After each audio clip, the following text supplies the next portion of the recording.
We're doing it live. Ladies and gentlemen, welcome to Loreweek.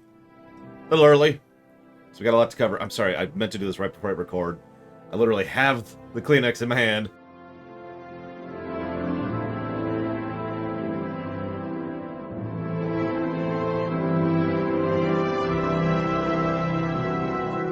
Probably not as impressive to you as that is to me. I need to turn this down a bit. There we go, there we go. There's the appropriate volume. So, I'm just going to jump right into this. Oh, I'm going to move chat. That's what the other thing I'm going to do. I say show news. Honestly, this is more like lore news. So, welcome to the lore section of Loreweek. So, let's go ahead and answer the first and most immediate question I've been getting a whole bunch, and that is, how's the nose doing? It is doing a lot better. I just demonstrated that a few seconds ago because I could blow my nose. And if you don't understand, yesterday was the first day I could blow my nose in about a week and a half. So, yay! That's nice. I suppose I'm gonna before I jump into the surgery thing, actually, if it's okay with you, let me give you a little story that may or may not be amusing and a little bit of a PSA. Don't buy Wahlburgers. And you're probably thinking, what is this, a Castlevania joke? No, there's an actor named Mark Wahlberg. And at some point in his history, he decided to go into having a restaurant chain of burgers called Wahlburgers. Now, me and my folks and friends and family actually went to a Wahlburger, and I mentioned this during that particular stream, some months ago at this point. This is when we were actually going to a theater, going to watch a movie. I don't even remember which movie. I think it was Black Widow. Either way, we went to a Wahlburgers, and the burgers sucked. But the reason it sucked was because the service was crap, and there was nothing done to make the burger anything other than just bread and meat, right? It was boring, it was not particularly well presented, the people were not cool, and it was overpriced as hell. So, sorry, I'm in space, Plutoni, you know me. We have a really long lore week, and I was just sitting here ready to go, and I figured, screw it, I'll just hit go. It's the second time I've done that in 2 days. So, the restaurant sucked, but when I was going to the grocery store last week, I was like, you know what, hang on. They've got Wahlburger stuff there. I was like, okay, cool. I could try that out, see if it's any good. So this morning, as part of my morning thing, I was cooking up some burgers. Got them. Get them out, pull it out of the oven, looks good. Put it on the bun, get all the fixings, go ahead. Sit down here, start munching away. Get to the point where I bite into it, and I'm like, something's wrong here. So it tastes wrong. So I chew around a little bit, and the texture's wrong. So I spit it out. And then I smell it. I'll talk about smell in a second. And it smells wrong. The meat was wrong. And spoiled and bad in some way. So that's all 4 of those burgers were tossed into the trash. And so then I'm like, well, shoot. So I had cereal for breakfast. Don't buy Wahlburgers. Don't buy them in the store. Don't go to the restaurant. Just leave it alone. I mentioned smell. I'll talk about the whole surgery story briefly, but one of the biggest questions I keep getting asked is, how is your sense of smell now? And I want to get this out before I forget this, because while I was cooking those terrible burgers, I had the perfect analogy to explain this. I obviously could smell before, but imagine you're looking through a window at whatever's on the other side. It doesn't actually matter. But, you're looking through the window, and it's dirty, and it's got cobwebs, and it's kind of frosted over. You know how you get the frosted glass, you can't quite see through it? That's how I used to smell. Now, it's just a clear glass. And I can just see what's on the other side of the window. That's the distinction in terms of smell. Both good and bad. Mostly good. Some food does taste a little bit different. But when I say different, I more mean it tastes more, if that makes any sense. So anyways, let's go ahead and tell the whole surgery story. Now, I've told bits and pieces of this off and on in Discord, in stream, in Twitter, in person.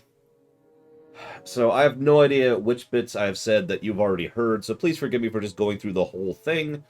If you're not interested, this is a good time to bow out for about half an hour. So for those of you who... They are Blackfile? So for those of you who aren't aware, somehow, I have had a severely deviated septum, okay? Now, I've had that pretty much my whole life. I don't know if it's literally my whole life, but my first memories of being called on it are back just before high school. So 7th or 8th grade, somewhere around there. So I'm like, okay. It's just something you get used to after all, right? This year, I've been doing a lot of very heavy lifting yard work. I don't mean like mowing the lawn. That's nothing. I mean building brick walls and, you know, ripping out trees and bushes and all the other kinds of severe yard work that entails. So, you know, now, I'm a strong guy. I am a giant barrel of muscle. I'm not actually particularly happy with my body, because this isn't what I want to look like, but I am a fairly strong person who is in reasonably good shape. And yet this whole year, as I've been doing this, I say year, it's been months. It's like February or so. I guess it's mostly of a year, isn't it? This whole year, as I've been doing this every week at my sister's house, helping her out with this, it's just been killing me to do it. Like, my chest has been on fire, and I've been having so much difficulty getting air, and yada, yada, yada, yada. Now, I've known, since I was in school, that, you know, I have to breathe through my mouth, and that's unusual. But the thing is, it's never really been this bad before. Now, the reason I'm starting this story here is after talking with the nurse and the doctor about this, it's very likely that this year, I don't want to say it escalated the problem so much as it taxed me in a way I'm usually not taxed, and therefore it was pushing me, it was making the problem worse than it normally would be. And it was getting worse. I think I've mentioned before that for a couple years now, I've only been able to sleep in exactly one position, because that's the only position I've been able to sleep in, because this kind of problem doesn't get better, it gets worse over time. So I went in for the examination. You already know this. This side of the nose was wrong. This was the deviated septum. But the thing is, it was so bad and so severely done that not only was invasive surgery required, but this side of the nose was wrong too. And this needed a balloonoplasty, something, blah, blah, blah, blah, in order to be able to be filled up and actually get back to working status. So I needed 2 separate procedures to get my nose back to operating status. Now, the doctor, there's a whole thing they do to determine what % of breathing you should have, and it's a pretty vague thing. They do some measurements, and based on your weight, your height, and the actual measurements, you are at X% of your breathing capacity. And 90% is pretty much the goal. Obviously, 100% is good, but 90%, that's normal, right? I was at 10%. Now, that number probably sounds bad, but as it happens, I actually have a way to demonstrate how bad that is to you. Have you ever had a particularly bad head cold or allergy attack? You know, where you can barely breathe up in through your nose and you have to blow your nose constantly. That's 30%. I actually shared this little tidbit. One of the things my doctor said is, how do you breathe? I already mentioned that. How do you... And yeah, 10% was my norm. And my answer to him, a little bit shy, if I'm being honest, was just, you just get used to it. We're adaptable creatures, right? We're human beings. We adapt, so you just kind of get used to that after a while. Anyways, so that's where I was at. This surgery was needed. Not only is 10% really bad, but it was getting worse. Like I said, this was an escalating issue. So pulling the trigger and getting the surgery done was the right choice in basically every way. And I knew that even before I went through it. Now, most of you know this, but last Wednesday, I'm in the middle of streaming Bloodborne. We finally picked up Bloodborne. We're pushing through it. And I get a call in the middle of it. I'm like, okay. Call my phone. So, yeah, what's up? And it's the nurse. And the nurse says, yeah, hey, you're scheduled for the 14th of October. And I'm like, yeah. We have an opening tomorrow. So I jumped on that. Now, there were a lot of reasons why. I'm not going to go through all of them, but, like, I'll go and tell you one of them. Scheduling. Obviously, it's better for the show, because that way, rather than waiting 2 weeks and then having a week and a half break and then waiting another 2 weeks or whatever, it's better to just get that out of the way for that purpose. But also, my niece was out of town visiting her folks. The reason that's relevant is because that meant I could actually stay over at my sister's house. They had a guest bed, my niece's bed, for the duration, for the weekend. So, Yeah, okay. So I jumped on that. Went in for the pre-op Wednesday, got the measurements, got the payment, dropped several $1,000s. And I was like, okay. So I stayed the night, Wednesday night, at my sister's. That was whatever. Wake up really early Thursday morning.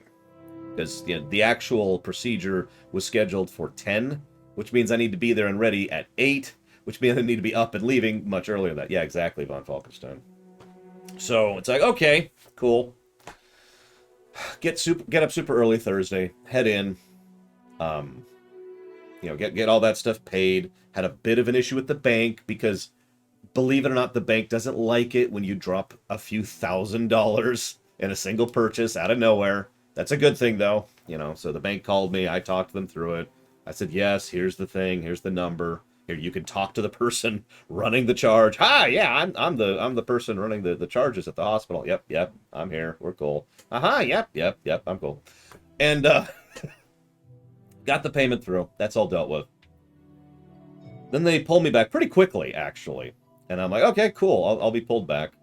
And they get me there, and they do the usual bevy. Anybody who's been in for invasive surgery, which usually involves general anesthesia, knows what this is. For those of you who don't know what that means, invasive surgery is just a category of surgery. It means when you have to go in or under, is what that really boils down to. And general anesthesia, which has such a weird name, that means knocking you out. That means you are completely unconscious for the procedures, right? And that's what that means. There's other forms of anesthesia, but that's the basic one. So they have to run you through all this stuff. This is my third time going into an invasive procedure for general anesthesia, so I'm just like, yep, I'm good, yep. And I know all the stuff to say, and we're good, everything's cool. Hey Valerian, hey Tyron, hey Dakota, hey Velma. I haven't said hi to everyone, so hi, Valkenstein, Emma Elvis. Who else is there? Blue If Alex was here, I saw that. I saw Plutoni was here, F and Craig, Games and Goals. And nobody else. Nope, M. Sonda was here. Hi everyone. So, this led to the boring part of this. And again, anybody who's been in for surgery knows exactly what this is like. Because they run you through all the basic stuff, which is super quick for me because I have nothing going on, really. Like, do you have allergies? No. Are you drinking? No. Do you smoke? No. Do you have any prescriptions? No. It's just no, all the way down the list. So I was really boring, and it took them like 10 minutes to process me. So, I get in. Hang on. Hi, Cordoon. Hi, Elizar. Hi, Bella. Hi, Zach Taft. And hi, Mike Romano. So, this led to the boring part, because you get in the suit, you get in the, God, what are they called? The thing that closes in the back. You put on the hairnet, which I thought was hysterical that I had to put on a hairnet, by the way. And, get everything ready, get all hooked up, and then I just sit there, and I was like, well, there's nothing to do for a fairly long chunk of time. About an hour, all told. Now, people do come in every now and again to check on you. It was a decent hospital. I'll give credit to this one. I've been to bad hospitals before. So people would come in every now and again. Are you doing okay? Do you need anything? The bathroom's right there if you need us to get you set up for that. We're going to go and do your blood work check now, blah, blah, blah. The anesthesiologist will be by in a moment, blah, blah, blah, blah, blah. But still, it's basically an hour of just sitting there doing nothing. Really quick. Hi, Reverie. Welcome to the stream, sort of. I mean, obviously you're not... You say you're a lurker, which means you've probably been here before. But welcome to the chat? Welcome to social interaction? I don't know what to call that. You're more than welcome to keep chatting. We like chatting here. We're good with that. Yeah, I should have gotten a beard net. Nobody actually did anything with my beard. Yeah, no phones, no nothing. Just sit there, do nothing. Okay. Hi, Mr. Funbags. Part of the problem is the reason they do that, and I'll go ahead and tell you the actual specific reason. They get you set up as quickly as possible so that the moment the actual operating room is ready, you can just be picked up and immediately go to that. It's the assembly line kind of mentality, in a good way. They want to make sure that the moment that that they're ready, you are also ready. That's why they say don't do anything. That's why they just have you sitting there waiting. Hi, Omega Shinron. But of course, anybody knows... I love that name. Anybody knows, hi Joludo, that, that can take a while, because it's not just they have to finish the previous operation. they then have to go through the room, and there's a giant checklist. Anybody who's done any medical work knows there's a huge checklist that the nurses and the orderlies need to go through in order to prep the operating room for the next operation. It's got to be completely purged. They got to completely swipe out all the tools, implements, and affixments. I don't know what that's called. In order to make sure that that's ready to go. They've got to get all the tools they're going to need for the next procedure in there. They've got to check them to make sure they're good. Yeah, it's this huge checklist, so it takes a while. Anyway, so I'm just sitting there bored. I wrote some episodes in my head, which I'll be working on later today. They finally come around to me, and I'm like, okay, let's go. Now, this isn't really bragging so much as this got a chuckle out of me. Hi, Doom Rider. But they pull me up. Hi, Pitkiss. And they're like, hi, dude. So we're going to do this and this and this. I'm like, okay. And I'm very helpful, compliant. We tried to come up with a better word for this earlier. When it comes to medical procedures, because I understand just how much they're going through and how uncooperative people can be. So I'm trying to make this whole situation as smooth and easy for them as possible. So we get to the point where we're getting into the actual operating room. And by this point, the nurses are laughing and joking at how smooth this has been. And at one point, I'm actually laying down on the table, and the nurse who'd been escorting me had already said at this point, God, this is the smoothest, you're the smoothest patient I've had today. And then I actually laid down on the operating table, and I'm doing all the stuff they ask you to do, and get the arm out, and I gotta do this, and I gotta do this, and I gotta raise this leg this much, and all that fun stuff. And I'm just doing all of it, and one of the other nurses just says, oh my God, he's so compliant. He just keeps doing it. Can we keep him? Can we do all of today's procedures on him? And I'm like, and of course, being me, I'm like, I'd kind of prefer just the one, but I mean, if it'll make it easier, sure, and they all just laugh. Yep, I've been a dancing monkey for so many years. I'm very practiced at it now. So, then I go under for general anesthesia. How many of you have experienced general anesthesia before?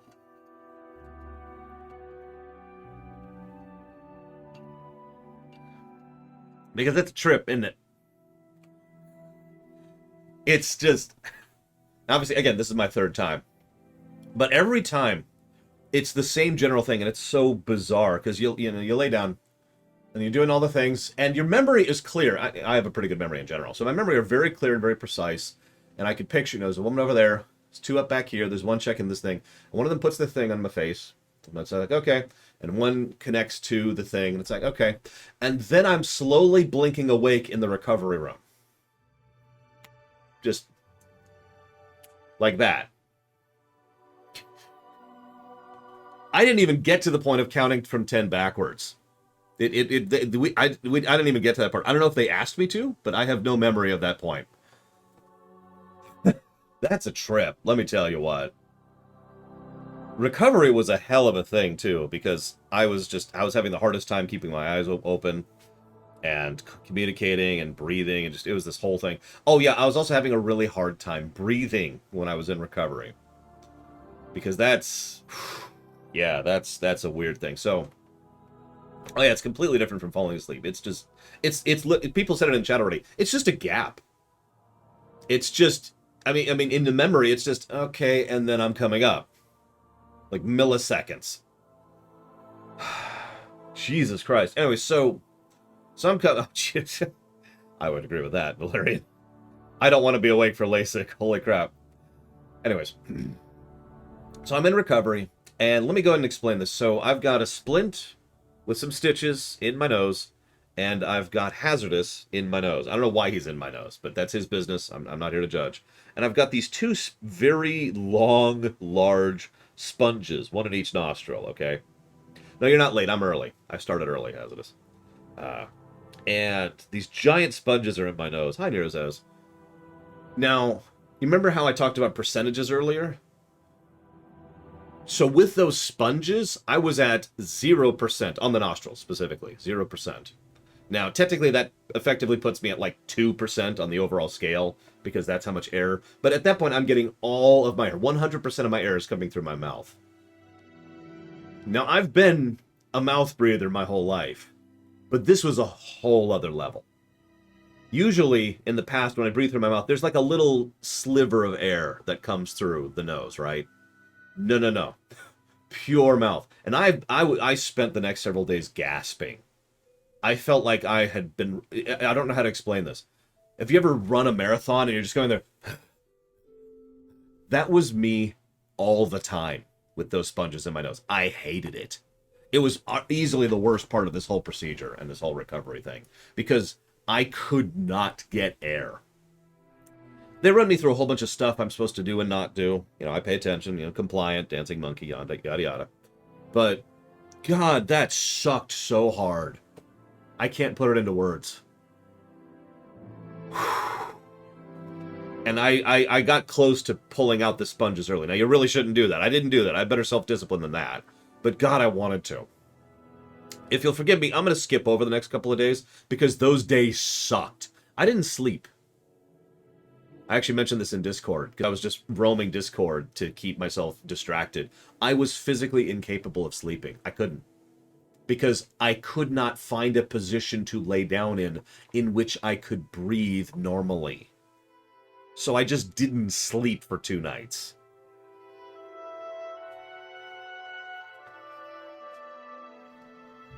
So let's just skip over that. That was horrible. That was by far the worst part of the whole thing. It sucked on every level. I was disoriented. I was in so much pain. That was when I was taking the pain meds regularly, right? Every 4 hours, like clockwork. Hang on, Darren. I mean, yes. So I'll give you the answer. Yeah, there's nothing quite like that. Just several days. It was basically 3 solid days of no sleep and about 2.5 days of effectively not being able to breathe properly at all. Saturday morning comes by, and I'm like, oh, thank God. And I'm supposed to do this whole procedure, and I'm supposed to take a double dose of the Vicodin. I'm supposed to take an an Advil with it. I'm supposed to eat a nice hearty meal. I'm supposed to put ice on the nose for 20 solid minutes, and then I get to pull the sponges out. And I was really looking forward to that because screw those sponges. Now, I had a really smooth pulling the sponges out of my nose. But I'm not going to describe to you the specifics of what it felt like to pull a sponge out of my nose. And the best part is you have to do it slowly. You have to. Actually, it's not Vicodin. I shouldn't call it Vicodin. I forget what this one is. It is hydrocodone. It's 10/325, which isn't the biggest dose you can get, but it's a pretty big dose. So, you know, and you have to do it slowly. You can't yank. You cannot yank. So you have to inch these things out of your nose. Took me like 10 minutes. No blood, which is a very good sign. In fact, this whole time I have been, like, checklist perfect recovery.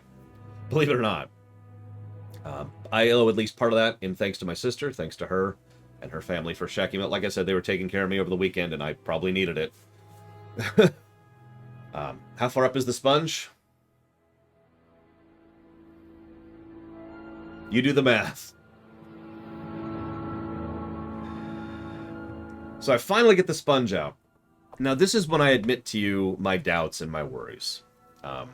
Yeah, no kidding. You probably saw the tears just streaming down my eyes in that picture, effing Craig. Oh yeah, that's a new sensation, by the way.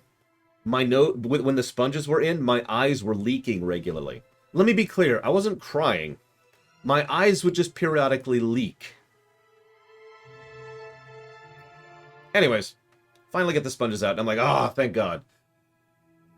But it's just on Discord. It's in general chat. It's way up by now, I'm sure, because that was last Saturday. That's over a week ago now. Yeah, it's insert Bloodborne thing here. Yeah, so I was expecting that to be this moment of huge relief. And it kind of was, to be clear. It was. So let me walk that back. Of course it was a moment of huge relief. But what I was expecting was to be able to breathe a lot more, because I was told once the sponges were out, I would be up to about 30% breathing. But I couldn't really tell the difference from before I had the surgery. Not really. And I'm telling you this because that had me worried and confused and scared, to be just totally blunt about that. I'm like, oh God, I've just spent up $1 grillion and taken all this time and imposed on my viewers and imposed on my family for nothing. And that worry just sat in the back of my mind, getting worse. So for the next couple of days, as I'm just straight up recovering, good morning, Ross. Hi, Loader. I'm going to explain something else to you. So I still have the splints in, okay? Or not splints. No, splint is the right word, right? Yeah, I think that's the right word. God. Still have the splints in, and I still have the stitches. I don't actually know the stitches were there at this point in time, but I still have the stitches in there. The nose at this point is ridiculously sensitive. Now, I mentioned this on stream earlier when I was streaming Bloodborne. I want you to process or understand what this feels like, because anything I did whatsoever would hurt. You know, anything with the nose. So you might think, well, just don't do stuff for your nose. Well, yeah, so you'd be surprised how many things you do that involve your face that also involve your nose. Things like chewing, or drinking through a straw, or little things. Was I able to wear my glasses? Kind of. I was actually, you probably can't tell the difference, but I was wearing them like this. And again, you probably can't see the difference here, but this is not sitting on my nose. This is actually sitting up here at the very bridge, at the very top here. And this is how I was wearing my glasses. The whole week was up like here, which is a little disorienting too. Now, FN Craig, it's funny you say that, because I want you to picture that every little thing causes that kind of pain. And then I want you to imagine a sneeze, because I did have to sneeze a few times. And there's no blowing your nose. That's not even possible. Even if you could somehow endure the pain to do so, it won't do anything because the splint is there. Also, you're not supposed to blow your nose. In fact, I'm not actually supposed to be able to blow my nose until about last Friday. That's the doctor told me that, to be clear. So that was fun. We come around to... Yeah, no kidding, Bella. We come around to the post-op. Actually, hang on, I got another story for you here. That's right, this is the part I'm pretty sure I haven't shared on stream at all yet. So, hang on, let's rewind a second. So it comes to the day before the post-op. And what they had told me, and I had a piece of paper with the doctor's signature, it said, take out the sponge Saturday, start the saline scrub Sunday. Here's how you do this, here's how you do this, here's how you do this. Tuesday, we'll get rid of the splint. Like, cool. When and which office? Because they have multiple offices. No information on that, of course. So I'm like, okay. So I call them. Hey! Yeah, I need to know exactly when my appointment is tomorrow so I could come in and deal with this. What's your name? Lore. Okay. We don't have a Lore in your books. Yeah, that's because I'm saying the wrong name for the stream. Oh, okay. Well, we do have your other name down here. Let's see. It looks like, yep, you've got an appointment scheduled for the 25th.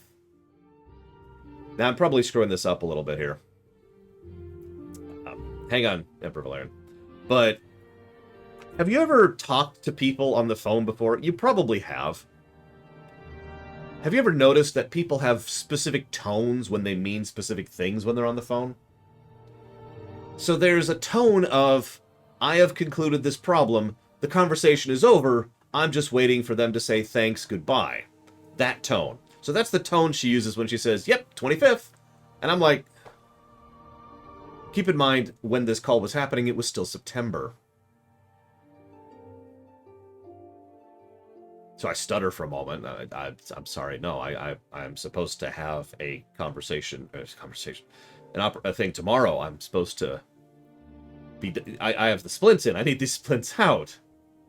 Oh, okay. Well, let me look into that for you. Typity, typity, typity, typity. New tone. This tone is... Well, this is the tone of... Well, this is your fault. And therefore, we can't accommodate you because this is an error you caused. That's not something we did, okay? You know that tone, right?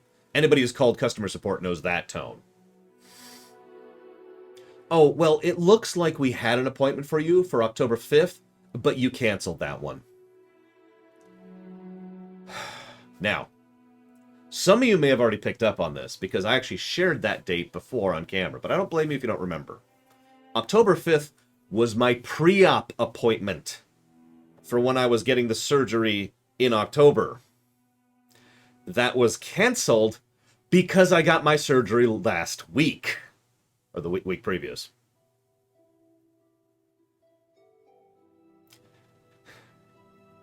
So I explained to this woman. At this point, I've gotten into more business tone because, you know, I'm all right. Apparently, I need to lay down the law on this. Ma'am, this is exactly what's happening here. This is exactly why you're seeing that in your schedule. I have a doctor-written note that I'm supposed to have an appointment tomorrow in order to get the splints in my nose removed for the surgery I had last week. Fluster, fluster. Oh, let me check. And she actually, at this point, she puts me on hold. First time she put me on hold. Bit of a wait. She comes back sounding like, new tone, third tone, sounding like someone who's just been scolded. I actually felt kind of bad about that. Yeah, we'll have you in at 9 in the morning tomorrow. Thank you very much. That's exactly what I needed to know. Okay. Click. So that's dealt with.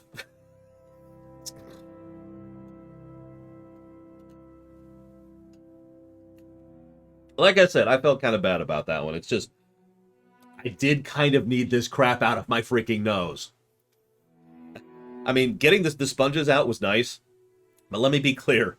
Having these splints in sucked. It was just nonstop pain and irritation and frustration and everything. Because, wow. Probably my kimono.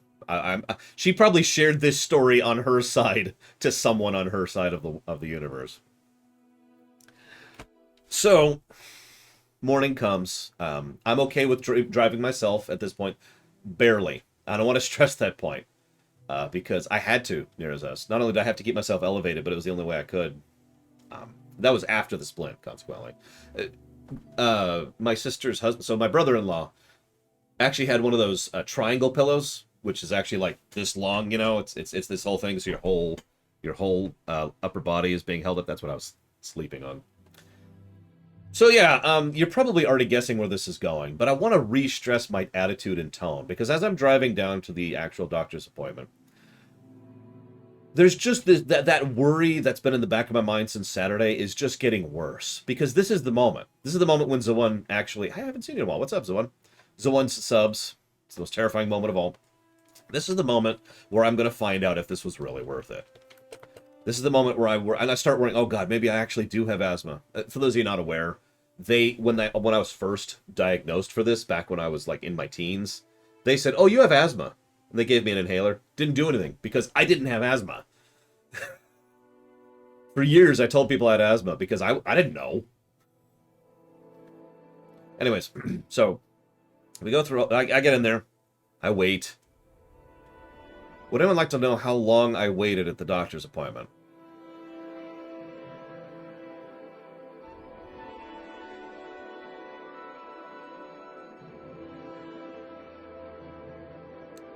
Two hours is correct.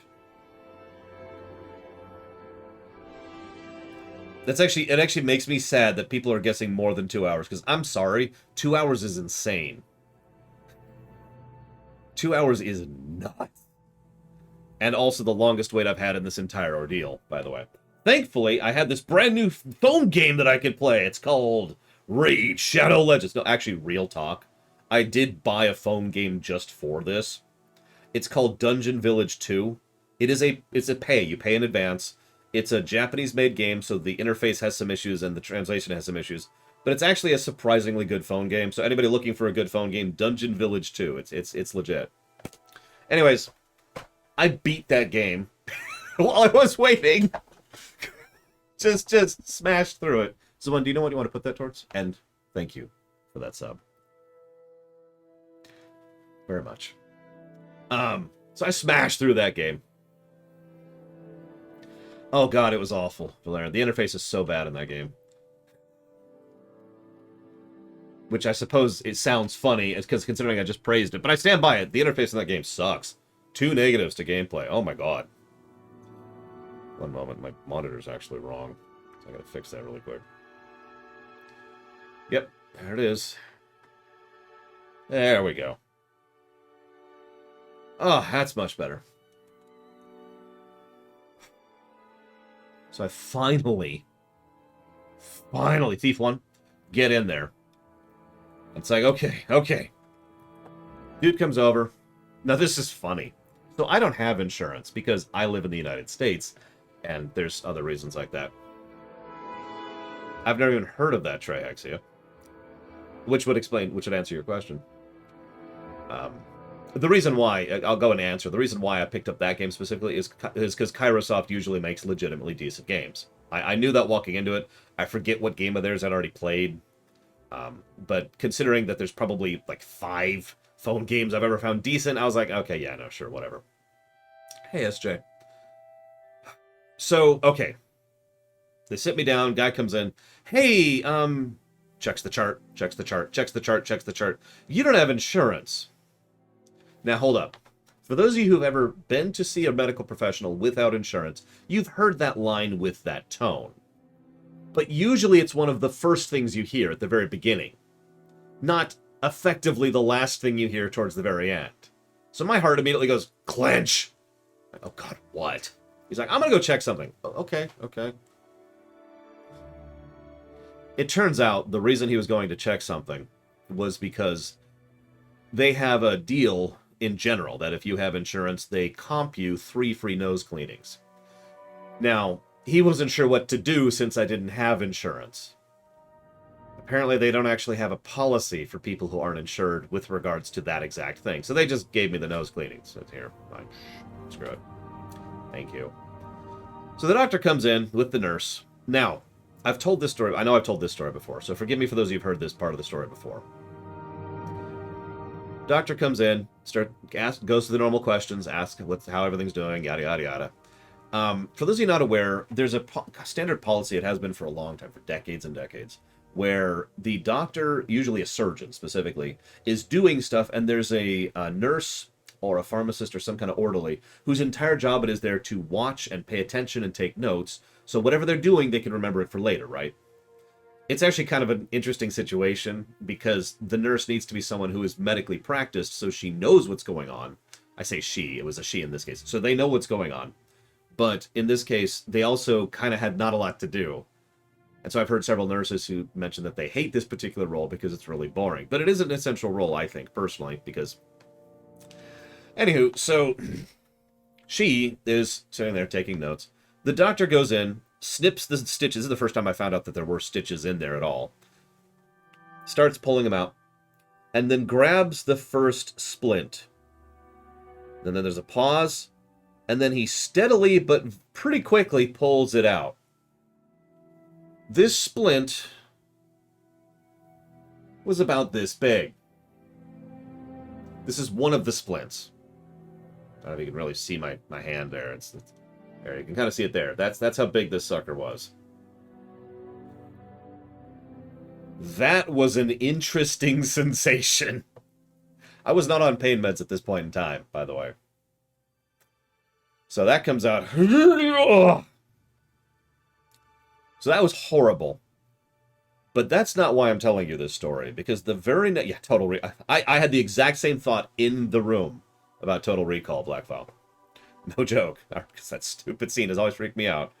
So I'm sitting there, and I take in a nice breath. And this is the part of the story I really wanted to tell you, because this is a moment I will remember for the rest of my life. I've already mentally cataloged it as the first breath I've ever taken. I apparently looked really shocked, because the nurse, who again, whose job it is to pay attention to the patient and take notes, is like, "Are you okay? What's wrong?" Doctor's just fiddling with something, but the nurse is like, "Are you okay?" Rushes over. "Is everything okay?" I apparently looked completely shocked. She said I looked like someone just smacked me in the face.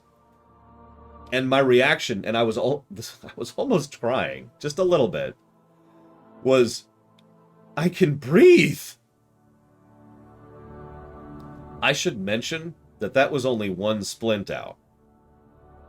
But that gap between the 30% I was at and like the jump up to whatever that is in terms of total percent was such a gargantuan cliff of difference. I've actually tried to describe this to people. I've tried to describe this on chat. I've tried to describe this while streaming. I've tried to describe this to friends and family. I've never been able to accurately describe what this felt like. I have never breathed like that before. In my life. I'm 39.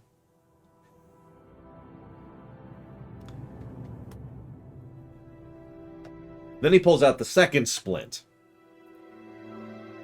Just, thunk. I was a little more ready for that one. I was bracing for that one. Wonk. Oh, God. Oh, my God. I mean, maybe Cordoon? I don't know. I don't know how to describe it. I really don't. It's just... Oh, my God. It still feels cool to be able to breathe like that. I'll probably... The novelty of it will probably wear off at some point. It hasn't yet. I kind of hope it doesn't, honestly. I like staying grateful for things. And considering I'm still grateful for a bed, and that's been like, you know, almost 20 years at this point. And then I inhale them, and then I suddenly learn all of the medical practice. No, so I'm breathing, handshakes, you know, Ryan got a few things. I've got a checkup appointment later, yada yada yada. And I go home. Now I want to share a few anecdotes with you, if you don't mind. Obviously that's great. That's still great. It's still awesome. I'm driving home, right? And I'm just, this is great. This is wonderful, and I'm in a great mood. But then, now, I've described this when it comes to fiction several times because it comes up in fiction. It's called the hope spot, and that's when things are good and you think things are going to get better, and then they become worse. All of a sudden, I just start having a really hard time breathing through my nose, and I'm like, oh God, this is it. It was all for nothing. The whole thing was for nothing. It's terrible.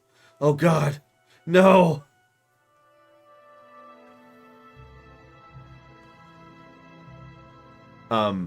So, this, I don't have a nice way to say this, but I had a booger in my nose.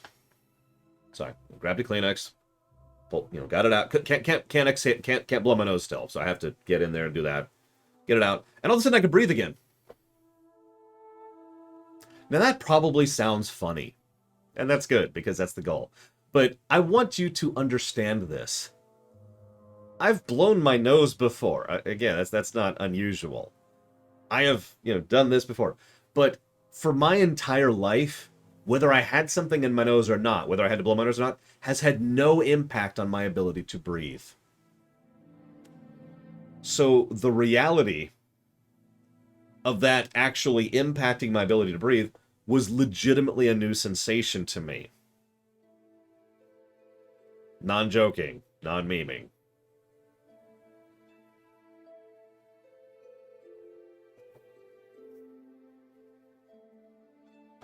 So that was weird. Yes, would you like to learn breathe? What skill would you like to forget? Mouth breathing. Now, I told all this to my sister. Hi, Shikor. And she said, I can't wait for your first head cold. And I'm like, or your first allergy attack. And I'm like, why? Because you're going to be so angry about it and it's going to be funny. I'm like, what do you mean? She's like, well, you're going to suddenly not be able to breathe through your nose and it's going to piss you off.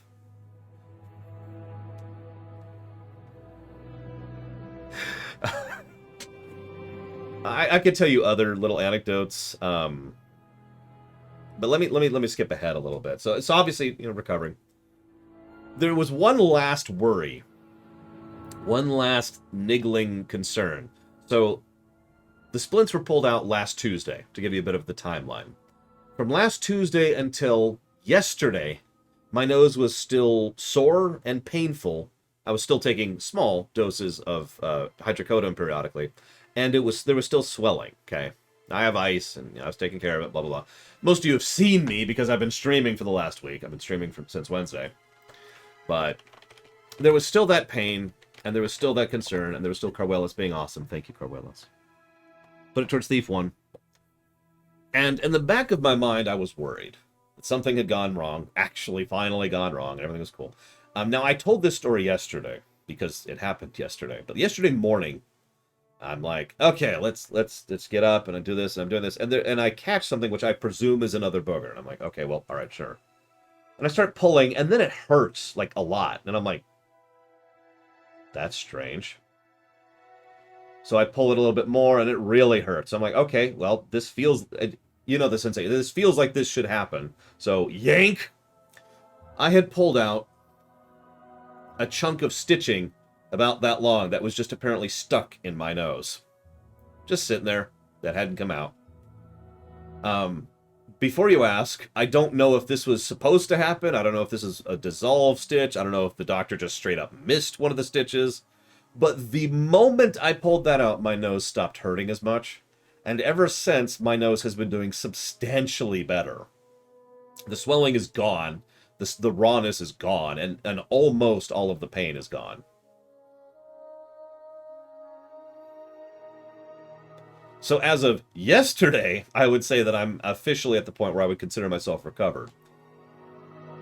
A lot of changes. And Mike Romano asked about headaches. I haven't had headaches since this has happened. I don't know if that's connected or not. It may or may not be, but considering I used to suffer from headaches, which for those who don't know what that means that's systemic and regular occurrences, that's probably cool. That's probably indicative. If a month has passed and I still haven't had a headache, then yeah, I'd say it's officially helping. My sleep has been different. I'm still getting used to being able to sleep in different positions because there's a lot of muscle memory that's pushing me. Like, I'll fall asleep and then I'll wake up and I'm back in the one position, you know? But I'm still kind of pushing it. That's probably going to take me a while to unlearn that. But I can sleep in other positions. I can lay on my right side and breathe, which I know sounds weird, but that's a weird sensation, let me tell you what. Food tastes a little bit different. Like I said, it tastes more, is I think the best way to explain that. My metabolism appears to be changing. I'm still a little fatigued. I might actually need to start taking in more food, because I normally don't eat very much. I'm not sure about that yet. We're going to wait a little bit. See how this works out. Oh yeah, speaking of sleep, I don't wake up all the time in the middle of the night needing to stretch or go to the bathroom. I haven't been able to properly exercise yet. I say haven't been able to. I probably could, but I'm not supposed to, and then I know the exact date. Next Thursday is when I'm going to be able to go back to exercising, so we'll see how that works out. So I haven't exercised in a while, which is weird. Geludo donated. That's really cool. And I think the only reason Geludo actually subbed was because of the surgery. So I think if for nothing else, that was worth it. Thank you, Geludo, very much. As always and ever. If you know where you want to put that, please let me know. Dude, I got a sub from Geludo, Pitkiss. That was worth that whole procedure. Although those couple days without sleep and nonstop pain kind of sucked, but, you know, what can you do? Anyway, so that's where I'm at with the surgery. Story number 2. Fallout 2. That is a 2. So there's a lot of 2s going on here. So this one we got to rewind. I know, right, Von Falkenstein? Yes, Hollow Knight got funded, by the way. Oh, real quick. I know the list isn't updating. That's related to what I'm about to tell you. The list will not get updated at all for the foreseeable future until I fix my computer. So, I know, Ross. I couldn't sleep. I just said it. I couldn't sleep. What do you want from me? So, you know how if you're experienced with something, you just start to notice signs? Like, anybody who's a really good mechanic, while they're driving around their car, they tend to be like, well, that's not right. Even though it's a really minor thing, and you couldn't even properly explain it, you notice stuff. So that's me about computers, because I've been working in troubleshooting for like 15 or 20 years at this point. So, my computer has been a little bit off for a couple months, and I've been hesitating on pulling a trigger on doing something about it, because I was saving money, and there's a couple other things, but, you know, it's like, well, maybe it's just me. I never should doubt myself. I should never doubt myself, because I was right, and I should have fixed it ahead of time, but whatever. So there was something wrong. And I was pretty suspicious that it was something with my PSU. Now, on the off chance you don't know what that means, that is the power supply unit. That's your big brick with the fan in it. So, I was a little bit, yeah, exactly, Dakota, about the way it was operating and certain little things. Just before this break for surgery, I started having a couple of crashy issues with specific games. Now, I didn't get a chance to diagnose that because the surgery kind of interrupted that. So, yeah, damn it, Cardoon. I was just going to make that joke. It's called a hard drive.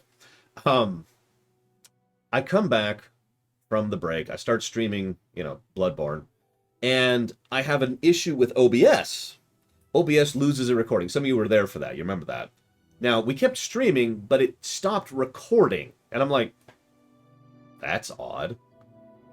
So I do a little looking into it, and I do a little hard research on this and try to figure out exactly what's going on. For those of you not aware, there's an issue that you might incur. I don't remember the error code, but it's a common error code that most software is programmed to catch. It's the error code for someone just pulled your video card out of your motherboard. Now, I know that sounds like a really weird thing, but anybody who knows anything about proper software design knows that one of the first things you code for is the big stuff, like someone pulling the power cord, or someone ripping out the video cord, or something ripping up the memory, stuff like that, right? So those are like the early error codes, and those are the big error codes. Most properly designed software has a flag that immediately and without hesitation, without even an error message, just shuts down whatever it's running in order to try and ensure that it doesn't absolutely screw with your computer. Oh yeah, the power going out is another example of this. So they have stuff like that programmed in to deal with situations like that.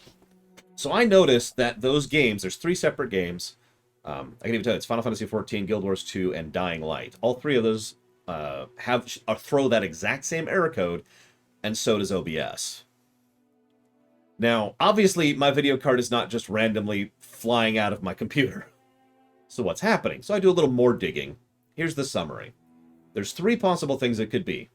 It could have been the specific slot, which it's not. I've already removed that from a problem. So the other problems it could be is the graphics card, just in general, is dying. Or it's the PSU, which is effectively not getting the proper amount of power. So what happens, I already talked about this too, but graphics cards don't pull a static amount of power. What they do is they pull how much power they need.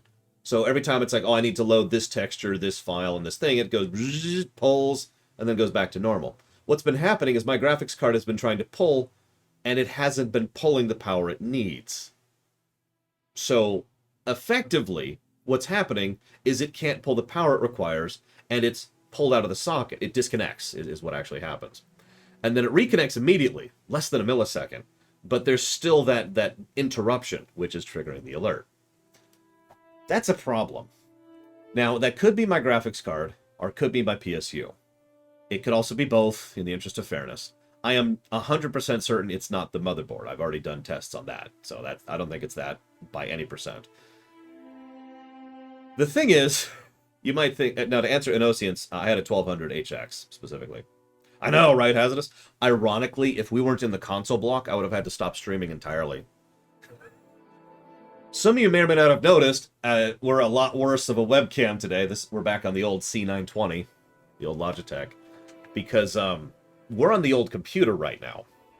The new computer is off, because obviously I technically could have kept running it, and could have kept streaming Bloodborne from it. That's pretty low intensity. But the moment I was fully aware of what the problem was, I wanted to avoid what's called hardware cascade.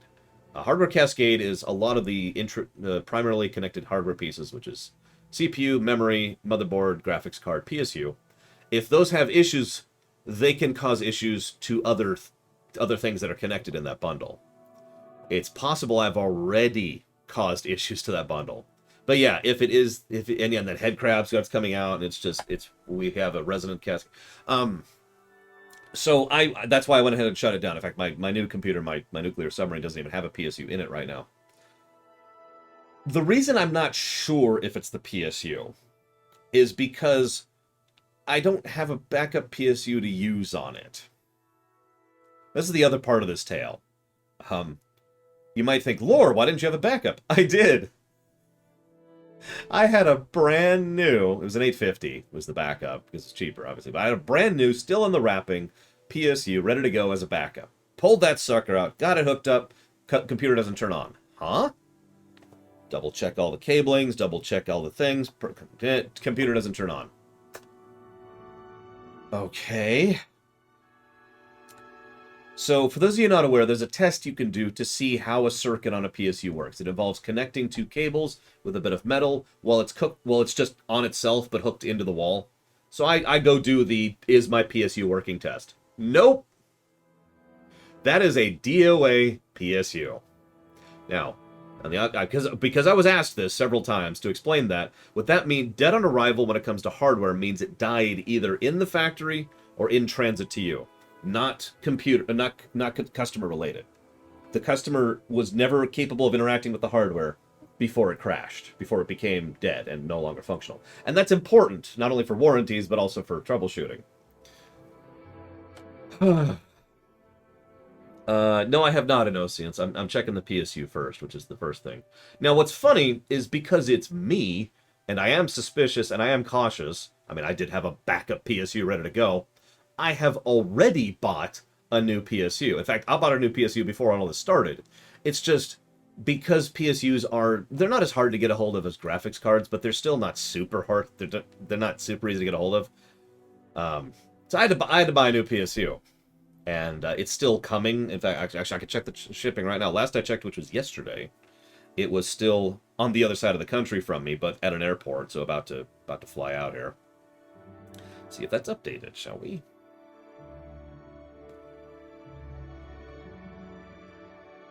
Nope. It has sent out yesterday afternoon. It was on the plane and is flying out. So we'll get it here at some point this week. But we're stuck on the old computer in the interim. Now, that comes with some interesting limitations. So I can't record ruminations right now, for example. I can't work on cordances. I can't update the list. I can update the website. I have access to the website, but I don't have access to the spreadsheets or the scripts or the files necessary to actually update the list. So that's why that's there. Is the new PSU under warranty? No. That's just several $100 that has been thrown down a window. No, I can't work on the theater either, which actually really irritates me. Oh, and I can't work on the Trek rewrite. Actually, I kind of can, but it's just some interesting inconsistencies of what I can work on and what I can't work on. Can't I mount the drives from my new machine on the old one? No, I don't have M2 mounts on my old motherboard. Now, some of the more hardware savvy of you are probably thinking, Lord, just put your PSU that's in your old computer into the new one. Doesn't work either. Because the PSU I'm currently running on in my old computer literally does not have enough slots on the back to power my new computer. Now, this PSU is a 750. A 750 might be able to be enough for my new computer. I'm not sure. Like, that's a little borderline, you know. I wouldn't feel comfortable doing that. I was only doing that to test anyways, just to kind of be sure. But no, actually no, I can't, because I can't get a lot of things. I can't even get FF14 installed, by the way. That's an unrelated issue. Yes, it is, Mr. This is actually that exact same webcam. My sister bought me this webcam in order to help the show. That was her contribution, other than giving me a place to live and taking care of me and feeding me when I was dying. This is what she contributed to the show. It was the webcam. Anyways, so yeah, that's where I'm at with the computer issues and why the list hasn't updated. I've actually had people ask me, why hasn't the list been updated? That's why. I do have all that written down. I've got a new text document right here that I've been keeping track of all the donations since I've been on the new computer. I do have it all written. It's just that's not going to go to the actual website until I have access to all that stuff. Like, I think Ickenfell isn't even on the list right now, even though it's been donated for twice. I know there's a Streamination that was added to. I forget which it is off the top of my head. It's there somewhere. Hollow Knight was funded, but that's not updated yet. I updated the ticker because I can do that, but you get the idea. Anyways, so that's where we're at with the computer. Thankfully, we're playing Bloodborne, like I said, and we're kind of in the console block. So if there's a time for hardware failure, this is actually it. Once the new PSU gets here, we'll do more tests. I actually know how to 100% guaranteed recreate the crash. So once the new PSU gets here and hooked up, I'm going to get it all ready to go, and then I'm going to do those hardware tests and see if I can recreate the crash. If I can recreate the crash, then it's the graphics card. Now, if you don't understand why I made a face about that, then you haven't tried to buy a graphics card in the last 2 years.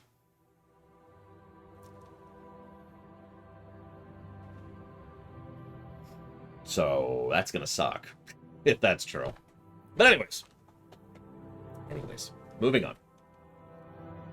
Yeah, let's hang on. Let's give you some numbers, right? Let's just go to Amazon right now. Let's see what a 3080 costs. Which is the one that, you know, I have, the one that I have in there. So we've got one here for 2,000. We've got one here for 4,000. Here's one for 2,600.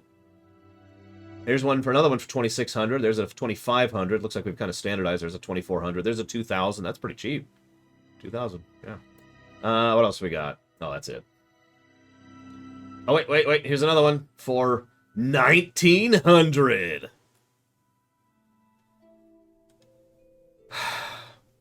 Yeah. Yeah. Now, normally, like, let's be clear, and I don't want to, you know, first world problem this. That would suck in general. But I just dropped a few $1,000s on my nose. No thank you, Trihexia. I would like to buy through someone who not only do I know is going to do the shipping, but I know I can return if I need to, so thanks, but no thanks. Yeah, almost literally, just... Don't mistake me, this was worth it, but the timing of that kind of sucks. You know how that works economically? The money will be there eventually, but it's just not there right now. And so that kind of an expense is not the kind of thing I need in my life right now. Anyways. So that's where we're at with the hardware issues. I do want to say, to add a moment of positivity to all of this, I'm trying my command. Hang on, let me punch myself in the nose as hard as I can. No,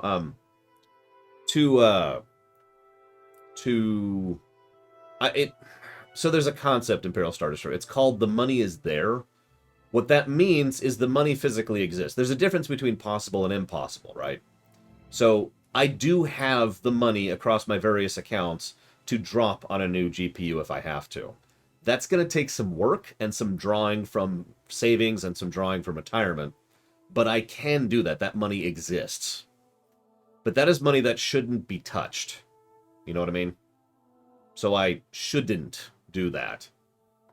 But if it is the GPU, that's kind of a mandatory thing. This is my job. I do need to keep being able to do my job, so I will do that if I have to. So, the money exists, like I said. And yeah, believe it or not, I don't have the ability to spend money like Congress. That always weirds me out a little bit, by the way, speaking as an economist. It's weird how Congress... For those of you not aware, this isn't a dig, by the way, but the way Congress spends money is they order something, and they don't pay for it, and then they get the thing, and then they pay for it. It's the weirdest thing. Anyways, moving on. So let's move on to news. Actual news. Because we actually have several news bits for today.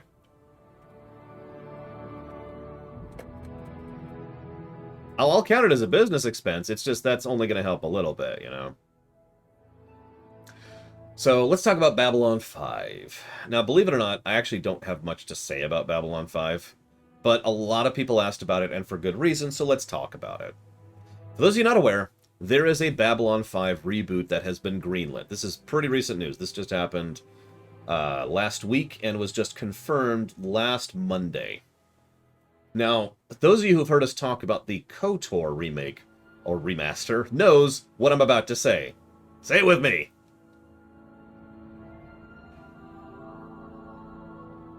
God, this webcam is terrible. I mean, it's a perfectly functional webcam, and it's cheap. But, yeah, we don't know. We don't know jack. And that's why I wasn't even really planning to talk about this. But I've been asked by, I think, about 20-ish people over the week to talk about it. So we're going to go ahead and give some thoughts here. I was asked several times during Bloodborne to talk about it. So, I'm actually going to read JMS's official announcement on this. I've got it up here right now. To answer all the questions, yes, it's true. Babylon 5 is in active development as a series for the CW. So there's point number 1. We have some serious fans over at the network, and they're eager to see this show happen. I'm hip-deep into writing the pilot now, and will be running the series upon pickup. The network understands the uniqueness of Babylon 5 and is giving me a great deal of latitude with the storytelling. As noted in the announcement, this is a reboot, point 2, from the ground up, rather than a continuation for several reasons. You cannot step in the same river twice, for the river has changed, and you have changed. It's kind of a nonsense statement, but whatever. In the years since Babylon 5, I've done a ton of other TV shows and movies, and comics, adding an equal number of tools to my toolbox, all of which I can bring to bear on one singular question. If I were creating Babylon 5 today for the first time, knowing what I know now as a writer, what would it look like? How would I use the storytelling tools and technological resources available in 2021 that were not on hand back then? How can it be used to reflect the world in which we live and the questions we are asking and confronting every day? Fans regularly point out how prescient the show was and is of our current world. Not sure I agree with that. It would be fun to take a shot at looking further down the road. So we will not be retelling the same story in the same way because of what Heraclitus said about the river. Heraclitus? There would be no fun and no surprises. Better to go the way of Westworld or Battlestar Galactica, where you take the original elements that are evergreens and put them in a blender with tons of new challenging ideas to create something fresh yet similar. To those asking, why not just do a continuation? For a network series like this, it can't be done because over half our cast are still stubbornly on the other side of the rim. This is probably the thing I agree with him on the most, by the way. How do you tell a continuing story of the original Londo without the original Veer or Jakar, or Sheridan's story without Delenn, or the Babylon 5 story without Franklin, or Garibaldi, or Zack? The original Babylon 5 was ridiculously innovative. The first to use CGI to create ships and characters, and among the first to create widescreen in the 5.1 mix. And most of all, for the time, Babylon 5 introduced viewers accustomed to episodic television to the concept of a 5-year arc with pre-planned beginning, middle, and end, creating a new paradigm for television storytelling that has subsequently become the norm. I actually do agree with that, by the way. I know that there are stories and shows that have done preloaded storytelling before Babylon 5. I have always said that Babylon 5 was one of the big ones that pushed that to make it more the norm, my opinion. I hope to create additional new forms of storytelling that will further push the television medium to the edge of what's possible. Let me conclude by saying how supportive and enthusiastic everyone at the CW is being in the project. They understand the unique position Babylon 5 occupies in both television and its legion of fans. They're doing everything they can to ensure the maximum in creative freedom, a new story that'll bring new viewers while honoring that has come before onward. If you're paying attention, that's a grand total of 2 facts throughout the course of that announcement. It's a reboot, and the CW. So I think those are the only 2 points that are worth talking about. Yeah, no, network television, especially, was in a bit of a quagmire from about the 70s to about the aughts. A pretty big junk there. Now, there are exceptions to that. I don't think those exceptions do anything other than prove my point, to be completely blunt. Long-term storytelling, season-long, pre-planned, front-loaded storytelling was very much the rarity when it comes to television. Until Babylon 5, which was another exception. And then finally they were like, oh, hey, we should do that. And let's be honest, the show that probably actually pushed that is Game of Thrones. When Game of Thrones actually started up. That's probably the thing that was the codifier of that kind of concept for television. Now it's the norm. It's really, really common nowadays. But anyways. So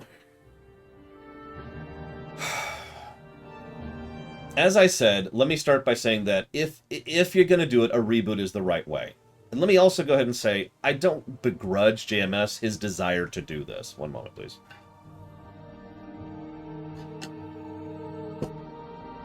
Because, yeah, I was going to say, I don't know about Lost. Yeah, Dallas did do that. A lot of people tend to bring up Dallas, and you're right.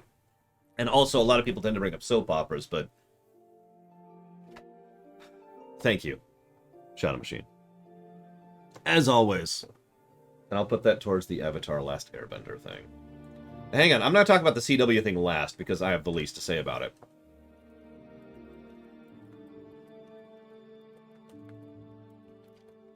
Second. There we go. Okay.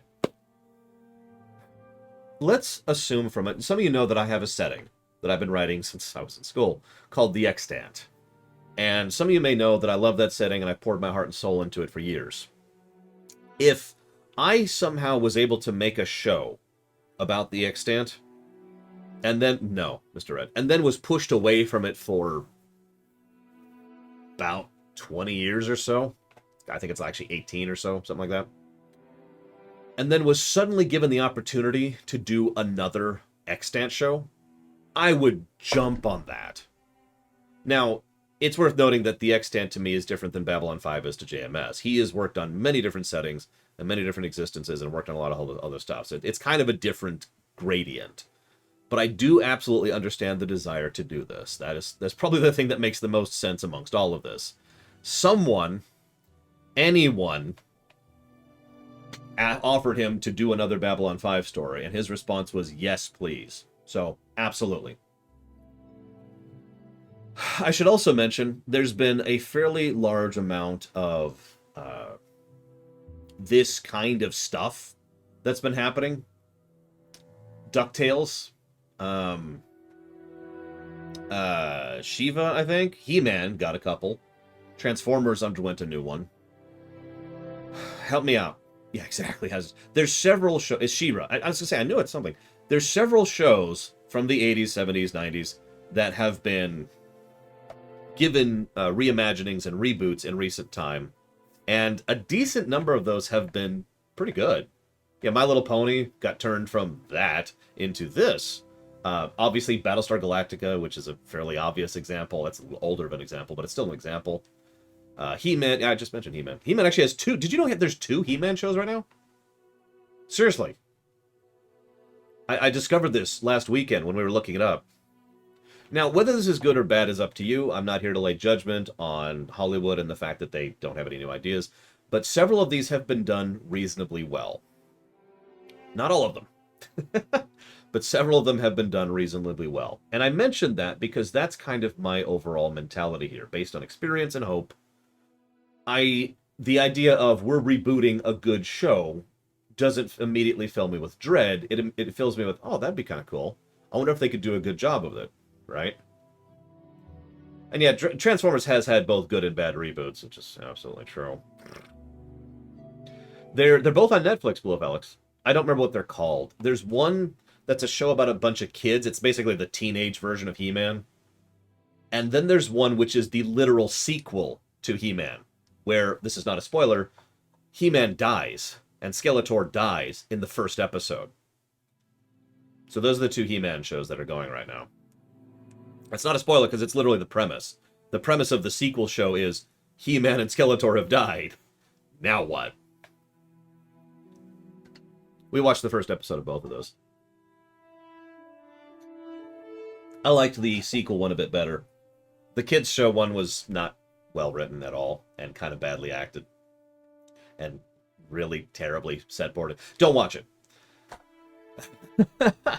Yeah, I wasn't even going to bring up Star Trek because I have still not seen New Trek, and I still have no plans to see New Trek. But, point being, I am at least... Hi, Evo. I'm at least positively inclined based on experience and the fact that I myself am a bit of a remixer. I'm doing the Trek rewrite, for God's sakes. I've written fan fiction since I was a child, and I like to remix music. I kind of have the remixing mentality, so I absolutely understand the desire and want to look at a story and said, well, I want to do my take on that. By the way, we're already planning a Star Wars rewrite, just to give you an idea of that one. So, I'm kind of more on board than not, just based on the core idea. But then we talk about the CW. That's for me, that's the niggle. I don't hate the CW as much as most people seem to. Every time someone says, oh, it's the CW, it's usually as a joke or a meme of them being terrible and awful. But I don't have a lot of good things to say about the CW in general. They're kind of the Netflix of television shows. And that is a good and a bad thing. They're cool with running a whole lot of stuff, but they don't really do a lot of support of the stuff they do, and they tend to pull back a lot of the budget. We will see, because who knows, right? And again, this is why I prefaced this with that comment about how JMS jumped on the opportunity of anyone offering him the opportunity to work in Babylon 5 again. Because, yes, they do, Mike Tomato. Because the CW, I don't know why Netflix, actually I know exactly why Netflix hasn't done this. So the CW greenlighting this is something that's understandable why he'd jump on it, but is still something that would make me a little bit hesitant, I'll be honest. Now, that being said, who knows? Really, who knows? We'll see. I have no idea what this is going to come out. This is very recent news. I hope... If I was to put... I don't actually know Micromono. I think there is, because that's under Warner Brothers. Or whatever Warner Brothers is owned by right now. I think they were bought out by someone.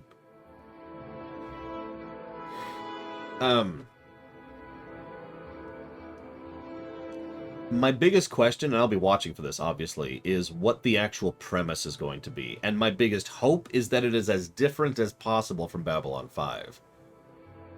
And I can explain that super easily. I hope they pull a Battlestar Galactica. Now, you might be thinking, Lore, you don't like Battlestar Galactica. No, I don't.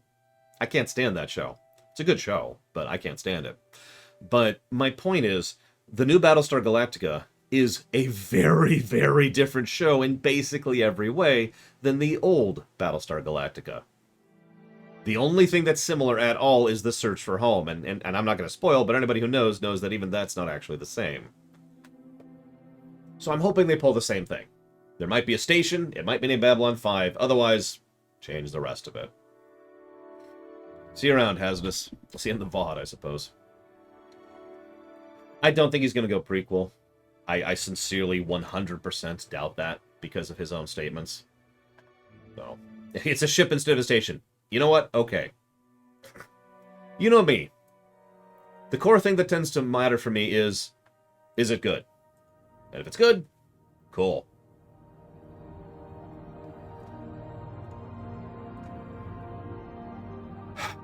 So, that's all I have to say about that. We will see. Let me go ahead and pull up the current topic. Oh yeah, you might notice the background isn't there. That's because the video files that are on the other computer. So that's why we just have a blank void up here instead of the usual animation. I'm surprised nobody commented on that before, I actually explained the computer issues. Nintendo Direct. There's a Nintendo Direct that happened 2 weeks ago that I finally was able to actually sit down and watch. I actually have a decent number of things to say about this, so let's kind of rapid fire this a little, shall we? Thank you, Triaxia. First, we see a Monster Hunter Rise expansion. No info. Moving on. After that, there's going to be new boards for the Mario Party Superstars, which is coming out in a few weeks. No info on that. They have a new game that they announced called Voice of Cards: The Isle Dragon Roars. This is it's a board game. Let's call that what it is. It's a board game, but it's being shown through the aesthetic of a card game. Near as I can tell, that's the Paper Mario thing. Paper Mario isn't a game about paper. It's an RPG. It just has the aesthetic of paper. Same concept. It has the aesthetic of a card game. So cool. Unfortunately, Yoko Taro is the creative director, so it's probably about a sexy woman realizing that life is meaningless, but that's okay. That comes out in a few weeks. The demo is out now for anybody who wants to check that out. I have not had a chance to. I might today. We'll see. It does look interesting, I will admit. It looks engaging, but we'll see. Disco Elysium is coming out on the Switch. That's awesome, maybe. I hope it's a good port. As usual, I am very in favor of good ports. I should mention that this is the final cut version of Disco Elysium, and that's coming out October 12th digitally. There will be a physical release next year. No, I did not, Trahexia. That's terrifying. Hyrule Warriors 2, they mentioned some expansion stuff. They're getting new story missions, new stages, new characters. There's also currently new characters, new weapons, new enemies, new difficulties, and new stages. So that's being added to that. And then they announced a new game called Chocobo GP. What? So this is what I call a bonkers racer. Let me qualify that super quick. There's 3 types of racing games. Broad categories. Obviously, there's some gradient in between these. There's your hard sims, there's your arcades, then there's your bonkers, right? These are the 3 general types of racing games. This is bonkers, Mario Kart. Except it actually doesn't look like Mario Kart. It looks a lot more like Diddy Kong Racing. There's even a thing where if you get the same power-up 3 times, it powers up, which was Diddy Kong Racing's thing. You can drive around as a bunch of them. Yeah, it's basically GP2, since the PS1 was the last time we saw this. There's going to be local and online play. It's going to be a Switch exclusive, which is weird and kind of bad. And they played a remix of the FF9 main theme as the song they were playing for it, which is an unusual choice. And I'm only commenting on that because the leaks that have been happening recently. That's cool. One moment, please.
We all know that the chair is really calling the shots here. Sorry, that was the doctor's office doing the checkup.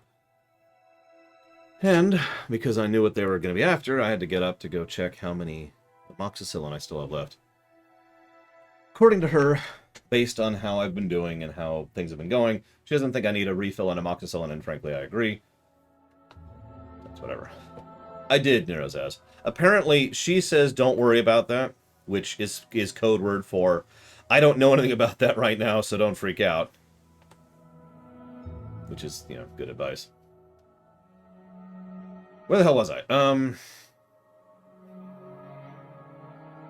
Right. So, the possibly final ever Smash edition to any Smash game ever will be announced October 5th. Now, I find that funny because this Nintendo Direct was during my surgery, so that was about 2 weeks ago now. And yet we still haven't reached that point. This Tuesday, we will find out who the final Smash person is. It's totally Sora. So then they showed off Kirby and the Forgotten Land. One of the things I always find interesting to track, and I don't mean this in a clinical way, it's just kind of interesting in a personal way. I always like to see which games, when they're announced, get immediately added to the list. Like Metroid Dread, as soon as that game was announced, people started adding it to the list. And it's actually pretty funded already. Not fully funded, it's just getting there. By the way, that comes out this week. Kirby and the Forgotten Land has already been added to the list. And we don't even have a release window for it. Sometime next year. The first half looked like, okay, this is really pretty, but you're not really showing me much. And then Trayfin shows up and says, Metroid Dread! Metroid Dread! Metroid Dread. There we go. Thank you, Trayfin. Very much, as always. No, But yeah, so Forgotten Land looks pretty fun. It's looks like they took the Mario Odyssey format of basically here's an open world, go find the stuff in it, rather than a stage-based thing. And actually, that sounds like a perfect fit for Kirby. This is also our first actually 3D Kirby game, which is weird to think about. Because most of the big franchises got their first 3D games about 20 years ago. Actually, over 20 years ago now. Gameplay looks fun. They showed a lot of the power-ups. They showed a lot of the mega power-ups, which are making a return. No word on co-op. No word on online co-op. Kirby games are usually co-op friendly. If this game has a online co-op, I've already told PAX that I'm going to buy the game for him just so I can play it with him. We'll see. We'll see. There's going to be an Animal Crossing Direct in October. An entire Direct just directed towards Animal Crossing. They're going to have... So what they're going to do is there's a patch that's coming out in November. It's a free patch for Animal Crossing. And they're going to be discussing all the stuff that's in that Direct. We don't know about it. We don't know details. Just bringing it up. Then they showed off Mario Golf Super Rush, where the Koopa Troop and Ninja are playable. There's 2 more courses. Oh, and also that came out the day they announced it, which I always love. Then they showed Disney Magical World 2 Enchanted Edition, which is apparently... I can't tell if this is a remaster or a sequel to the 3DS game of the same general title. I do know that all the 3DS games DLC is going to be in this one, so that's kind of strange. It looks really weird and honestly kind of boring, but it looks like a decent kids game, so who knows. Oh, also KotOR is coming out on the Switch.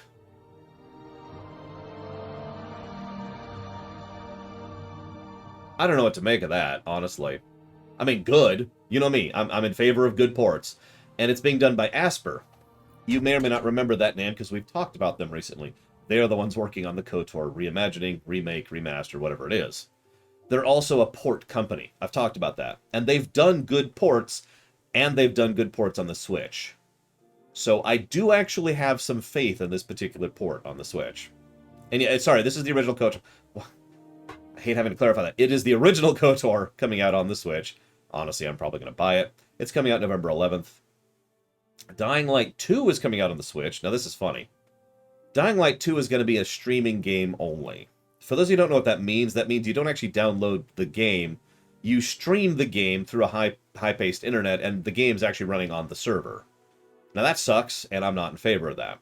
However, Dying Light 1...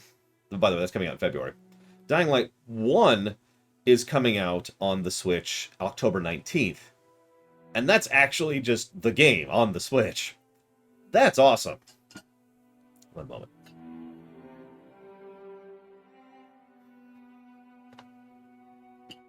For those of you not aware, I've actually been playing Dying Light. In fact, that's still technically a game I'm in the middle of playing. It's a very strong co-op focused thing. What in the world is that a reference to? Okay. It's a survivalist, story-focused parkour platformer, I think is what I want to call that. I don't know what else to add to that. But Dying Light is actually pretty legit. I wonder how they're going to handle co-op. They didn't say, and that's important, because, again, that's a co-op focused game. I would never have played it if not for the co-op. That's coming out October 19th. They mentioned Triangle Strategy, which is Octopath 2. We'll see, is what I have to say about that. Now, supposedly, they had a demo some time ago. Supposedly, they have taken the feedback from the demo to heart. I say supposedly because that always makes me hesitant, but they didn't list specific things they did in response to player feedback, which makes me inclined to believe that they actually did take in player feedback. Thing number 1, different difficulty options. Thing number 2, improvements to the HUD, which I'll talk about in a second. Thing number 3, actually changing how the camera controls. Thing number 4, they added a chat log. And thing number 5, improved loading time optimization. As a side note, the bits they showed of the core combat look very similar to Fire Emblem Three Houses. I don't know if that's on purpose or if that's just a thing, but of all the problems I had with Fire Emblem Three Houses, the combat was not one of them. That's the best combat in the Fire Emblem series, in my opinion. So, I appreciate the effort, okay? That leads... I've been pretty negatively inclined towards Triangle Strategy. That pushed me more towards the positive, I'll admit that. We'll see. We'll see. Then they showed off Metroid Dread. I am very hyped for Metroid Dread. I don't know what else to say about that. But they did actually show off some specifics. They showed off the premise. We are specifically on this planet to confirm the X-Parasite is gone. So, direct sequel to Metroid Fusion. Duh. There were Chozo there, because of course there were, and they showed off some of the different terrain types. One of the complaints I heard at the first showing of Metroid Dread is, oh, all the corridors look the same, right? Well, they showed off different corridors. I mean, they probably do, Kay.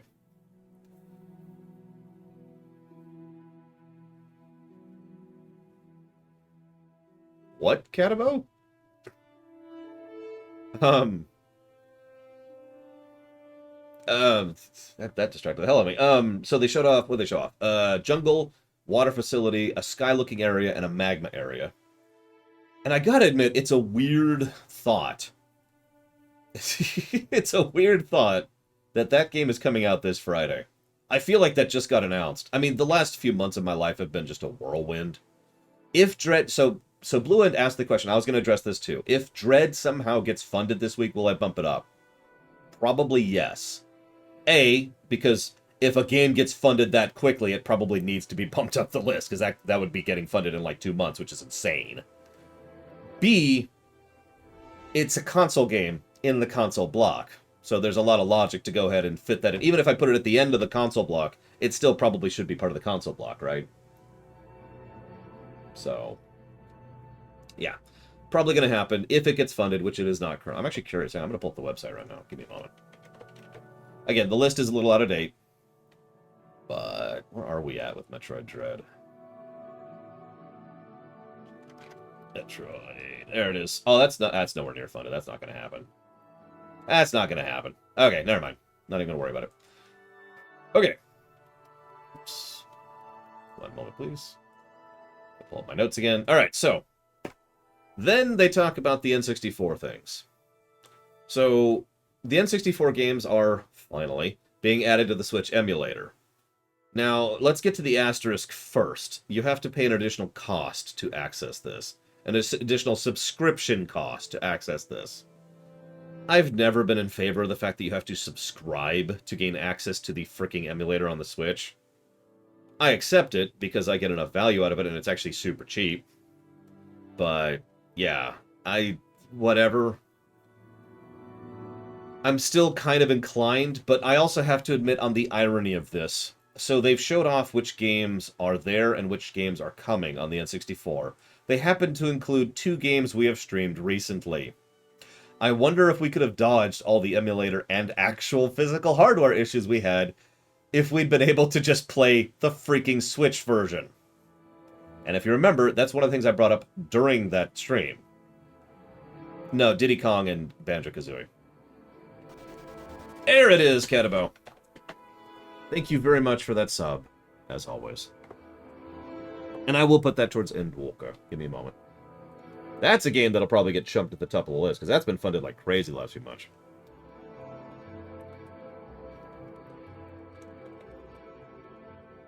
Now, that being said, so that's the big asterisk. You have to pay an additional monthly sub to get it.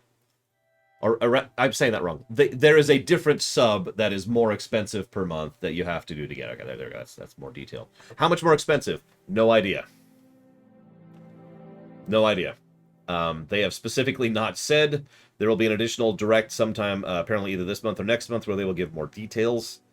They haven't said anything that it's going to come with other than the N64 and the Genesis games. They hinted that there's going to be something else, and they didn't say what the pricing is going to be. That's a weird choice, but whatever. It's honestly probably what I would do too. Here's the games that are going to come with it. So we've got Mario 64, Mario Kart 64, Star Fox 64, Yoshi's Story, Zelda Ocarina of Time, Winback, Mario Tennis, Dr. Mario 64, and Japanese title. I don't actually know what that last one is. I really don't. I don't recognize it even. And I'll put that towards Halo Wars 2. You got it, Dragonheart. Thank you. Very much, as always. Blue Wolf Alex, I didn't ignore you. It's just, I mean, first of all, I don't have access to the spreadsheet, so I don't actually know how much it needs. Second of all, you can look at the website just the same as I can. That's all I have. It was at, actually, I guess I have information, slightly more information than you do. Hang on, let me pull this up here. Let's go to the page. Let's go to the list. I don't want you to drop however many $100 that's probably going to be. Will it have online multiplayer? Who knows? Oh, yes. I'm sorry. Yes. We do know it'll have online multiplayer. Metroid Dread is 32% funded. That's the information you don't have. Probably not happening this week. There's also going to be Genesis games. We do have a list of which Genesis games are going at list. I got to zoom in a little bit to see what we're looking at here. We've got Castlevania Bloodlines, Contra Hardcore, Dr. Robotnik's something machine. I can't read that. Echo the Dolphin. Oh my god. There's a game that would get a lot of negatives. Golden Axe. Yeah, classic. Gunstar Heroes. Musha. Phantasy Star 4, specifically. Rystar. Shining Force. Looks like 1? That's hard to tell. Shinobi 3. Sonic the Hedgehog 2. Streets of Rage 1. And Strider. I got something against it. Yeah, The Machine. Probably one of the worst last dungeons I've ever seen in a video game. Ever.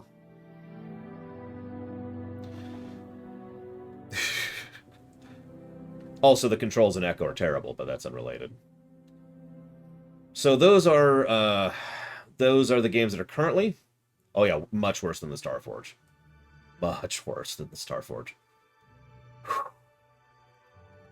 I wrote it down. I'm looking at the wrong text. They also showed off some of the games that will be coming out, which include F-Zero X, Majora's Mask, Pokemon Snap, Kirby Crystal Stars, Banjo-Kazooie, and, of course, Paper Mario. Now, I was already going to get this sub because this is going to be a lifesaver for me for streaming certain N64 games.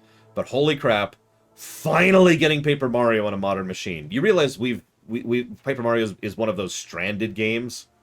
Like Paper Mario 2 is? Christ. Anyways. They're also releasing... This is just so Nintendo. I don't even know what to say about that.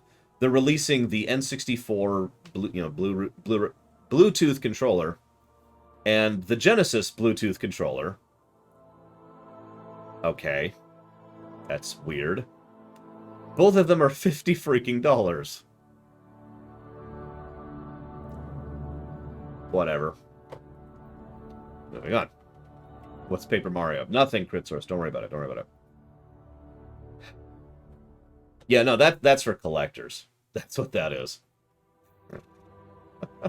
No, thank you. So, other stuff we got. They started rapid firing a few things. We've got Shadowrun Trilogy is coming out on the Switch. Two things about that. First of all, that's another Paradox game coming out on the Switch, so that's cool. And the second thing is that's coming out next year. I hope that's a good port, by the way, because that's awesome if it is. Supposedly, it's either the Neverwinter Nights or the Baldur's Gate port on the Switch is really good. I forget which. So, hopeful, right? The Castlevania Advance Collection, which I've already bought, came out on the Switch the day this was announced, so it's about 2 weeks ago now. That comes with Harmony of Dissonance, Aria of Sorrow, Circle of the Moon, and Dracula X. That is so awesome. That's some really, really cool, awesome Castlevania games, all in a bundle, all on the Switch, and that's fantastic.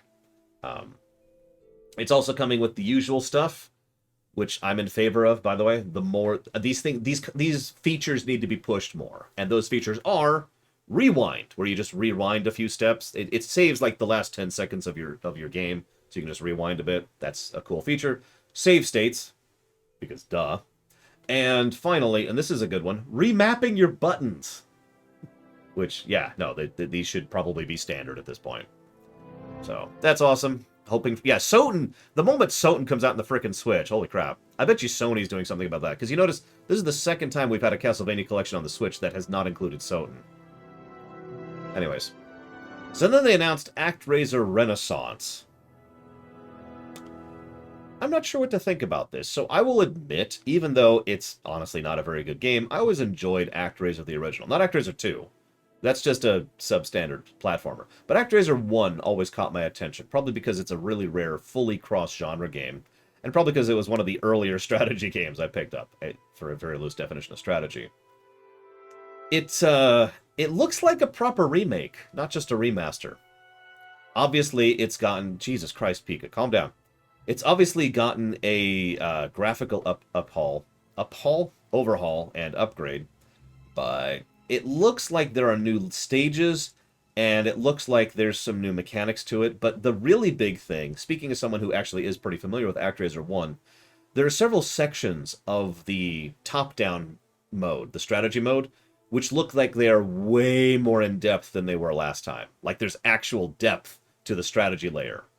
And honestly, if you just took Actraiser and added depth to the strategy layer, that sounds awesome to me in general. By the way, that also came out last week, or a couple weeks ago. So that's already out. So that's awesome. So yeah, I'm kind of interested in that. And we'll see exactly what they do with that. Wait, which one, Dark Time? What did I say?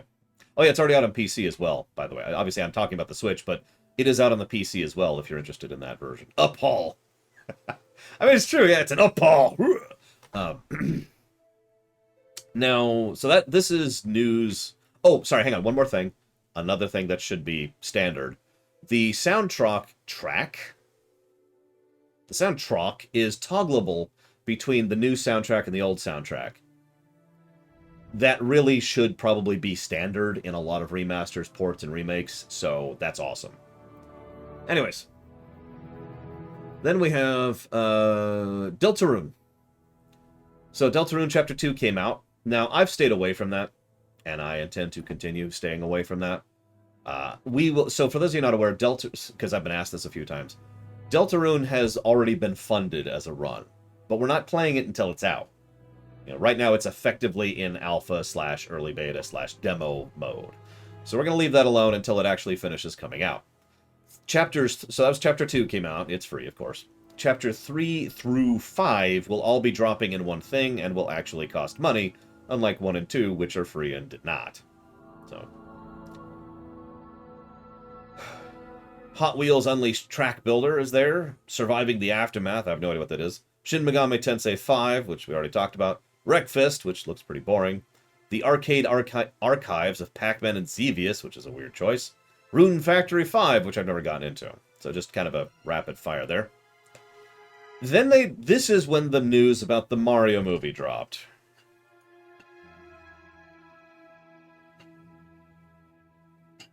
Now,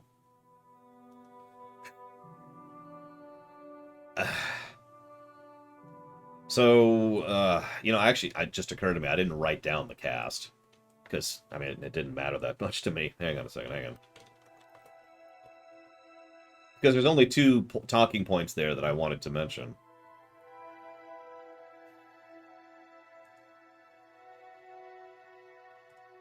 There we go. So, we've got Anya Taylor-Joy as Princess Peach. I actually don't know who that is. I haven't seen anything she's in.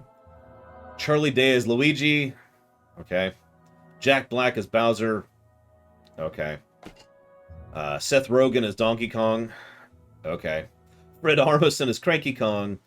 And Key from so Keegan-Michael Key as Toad. We'll see. Also, Sebastian Maniscalco is going to be being Spike. Now, so and Charles Martinet is going to be in there as a cameo alongside Eclectic Oak. So there are two actors I jumped over there on purpose, if you missed that. One is Eclectic Oak. I don't know what Eclectic had to do in order to get in there. It will be animation. One moment, please.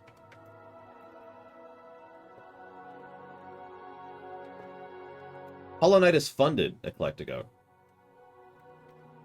There you go. I was going to say, we even talked about that earlier.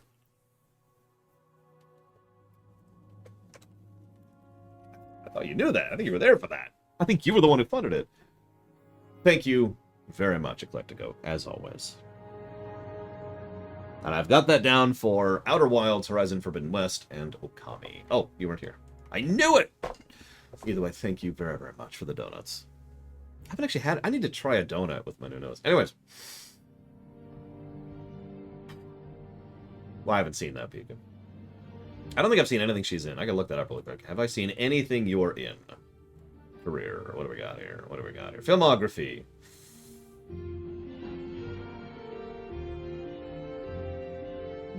Nope, I have literally not seen anything that she's in. Literally. Wow. I recognize a few things she's been in. I recognize Glass, and I recognize The New Mutants. And Peaky Blinders I recognize, obviously, and The Queen's Gambit I recognize. But nope, that's it. That's it. She has never done voice acting before, Von Falkenstein, which, by the way, is a little bit concerning. As we've talked about, God, hundreds of times at this point, there is a big difference between acting and voice acting. Not every actor is a good voice actor. Not every voice actor is a good actor. So Chris Pratt's playing Mario.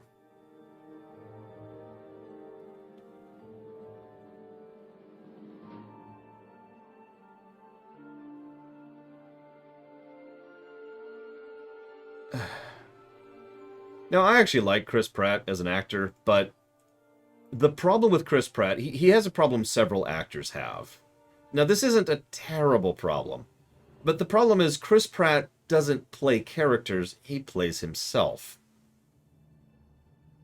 Oh, he's tried not to, but generally speaking, Chris Pratt plays Chris Pratt. Now, there are exceptions to that, and I don't want to sound like there aren't. Obviously, in fact, if you pay attention to his career, you'll notice there are several movies he's gone out of his way to do specifically to try and stretch out with regards to his acting talent. Whether he succeeded or not is entirely up to your opinion on that. Yeah, Jim Carrey is another excellent example of this problem. He's just playing Jim Carrey. Oh no, that's Chris Pratt in Guardians of the Galaxy, absolutely. Yeah, we'll see. I don't hate him, but he's playing Mario. So...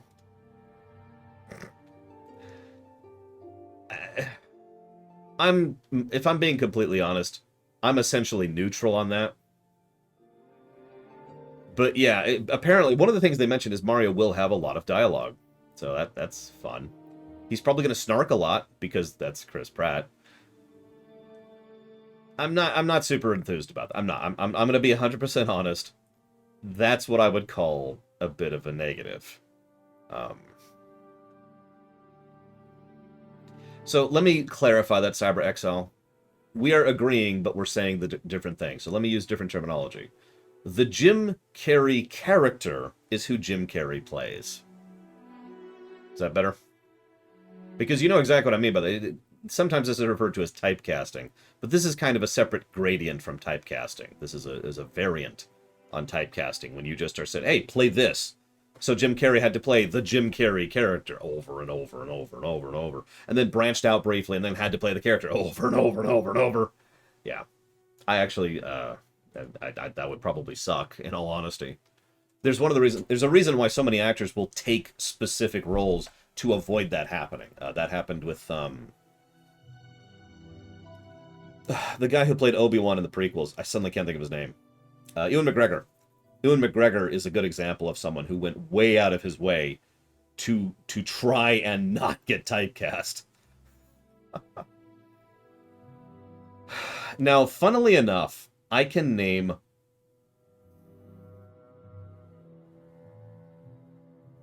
2 Jim Carrey movies I actually enjoyed Jim Carrey in. And the other one doesn't matter. I had to be accurate for terminology. But one of them was the Sonic movie. I legitimately think Jim Carrey managed a good Robotnik. And not just because he was wacky and zany, because that's Jim Carrey. No, because he actually managed to be appropriately menacing at the same time. And that's pretty impressive, all things considered. Like, that, I mentioned that during the stream discussion of that. That was pretty good. Anyways. So, I'm trying not to judge Chris Pratt too heavily, but he's not Mario. We'll freaking see. The other thing about this is Kevin Michael Richardson. That's the other actor I didn't mention. He plays Kamek. Now you're probably thinking, who? Allow me to be very clear. You have heard this voice actor before. I pretty much guarantee it. The odds of you not having heard this voice actor before approach 0. The 2 probably most well-known recent roles he's done is Jolie Bindo in KotOR, and Grom Hellscream in World of Warcraft Warlords. He's also been in everything else in the universe. I'm barely joking. This is one of those actors who he goes and he does 1-offs or 2-offs or 3-offs, and then he goes on to the next show, and then he goes on to the next show, and then he goes on to the next show. He's been in Kingdom Hearts. He plays Sebastian, the crab, in the entire Kingdom Hearts series. He is in Elder Scrolls Online. He's in the entire Skylanders series. He's in most of the Transformers games. He's in the Titans games. I'm looking at games right now. He's in Beautiful Joe. He was in Ratchet and Clank as Chairman Drek, the old one, not the new one. He's been in a bajillion games. Metal Gear Solid. Metal Gear Solid 2. God, just a bajillion games. He was in Baldur... Oh, yeah, here's one. He was in Baldur's Gate as Sarevok, excuse me. You know, the villain from 1, who made a cameo in 2. He also played Ball in Baldur's Gate 2. This is all video games. Let's move up to shows. He is in The Animaniacs, which you've probably seen. Robot Chicken, that doesn't mean much. Boss Baby... wait, are these movies? No, these are shows. Okay. God, I don't recognize half of these. He's in Family Guy, Rick and Morty, Steven Universe, Teen Titans Go as a lot of people. Teenage Mutant Ninja Turtles, the 2012 one. Ultimate Spider-Man. Legend of Korra. He was Butaka in that. Young Justice. He played too many characters to list in that show. He was in Transformers Prime. He was in the Clone Wars show as Jabba the Hutt. I could stop at some point, but hang on. He was also Dr. Hibbert, the recent one, not the old one, in The Simpsons. He was in Spectacular Spider-Man as a bunch of roles. The 2008 one. He was in American Dad. I think I've made my point. I'm going to stop here. You get my point. This guy has been in a bagrillion things. But the good news is, he's not just prolific. I've heard a lot of his work. He is a good voice actor. And that's why I wanted to bring that up. Not just the fact that, hey, they got this guy in it, but they picked a good voice actor for this movie. One good voice actor for this movie. And then they pulled in a bunch of Hollywood talent for the rest of it.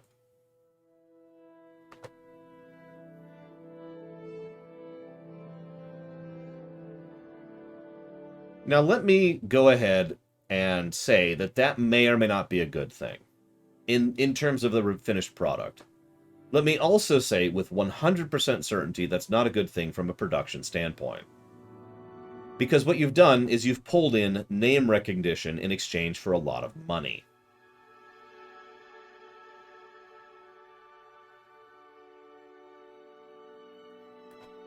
Chris Pratt is not cheap. Neither is Jack Black. Neither is Seth Rogen. They have dumped... Chris Pratt's the big name there. They have dumped money on getting these people instead of getting good voice actors. And frankly, that says everything it needs to, I think, about the production of this movie.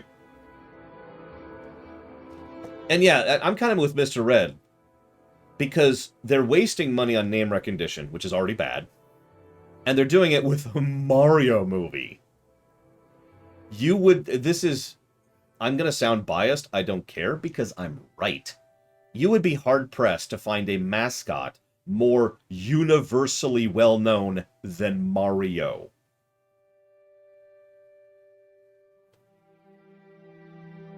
It is debatable if there is such a thing. Mickey Mouse would probably be the other really, really, really big one.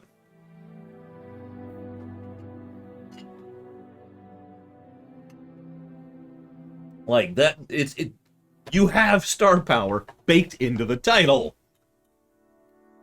So, several people have asked, I've been kind of dodging this question because I wanted to save this for last, even though it's actually the first thing I mentioned when I first reported on this story, like a year ago now. This film is being done by Illumination Studios. That's true, Plutonia. That's a valid point. People still very clearly associate Mario with Nintendo, but Mickey Mouse isn't quite as associated with Disney as he used to be.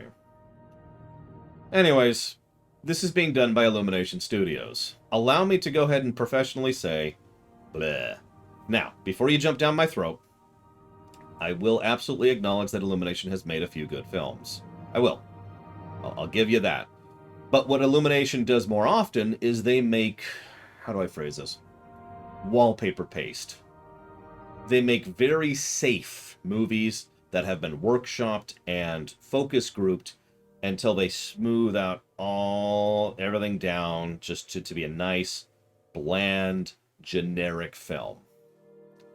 Now, it works for them because they make tons of money with it. That's how that works, is when you do that, you tend to make tons of money. That's why companies do that, by the way. That applies to movies, games, whatever.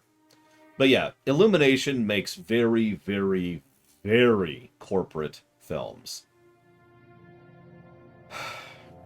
And that makes me go, ugh. Yeah, it's also worth noting they make tons of movie on the merchandising. The Minions series, I mean, why do you think they made a Minions film? You remember when the Minions were just the one-off gag characters in Despicable Me? Because then they're like, oh, hey, people really like the Minions. Let's make a Minions film. Yeah, there's a reason why Cars is the best-selling Pixar film of all time. Franchise. Best-selling Pixar franchise of all time. And it's not because the movie sold well. They actually didn't sell that well. Just in movie titles, I think it's actually Finding Nemo made the most, just in ticket sales. No, Cars made all that money because of the merchandising, which has made an absolutely stupid amount of money, in the billions range. Anyways, we're drifting off topic. Illumination sucks. It is being distributed by Universal, whoever asked that. I think it was Mike Tomato. I have seen several of their films because I have a niece. I didn't like most of them. Like I said, they're generic. So it's not like they're bad films. It's just, they're boring. So I just was like, okay. That's... okay. What's really funny, they've only made 10 films ever. How's that for a weird thought?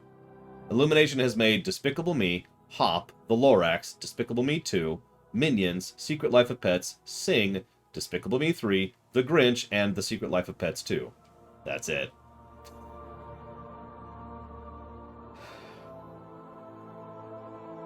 Did she like them? No, not really. That's not true. She liked some of the songs in Sing. Didn't they make Shrek? No, you're thinking of DreamWorks. Different studio.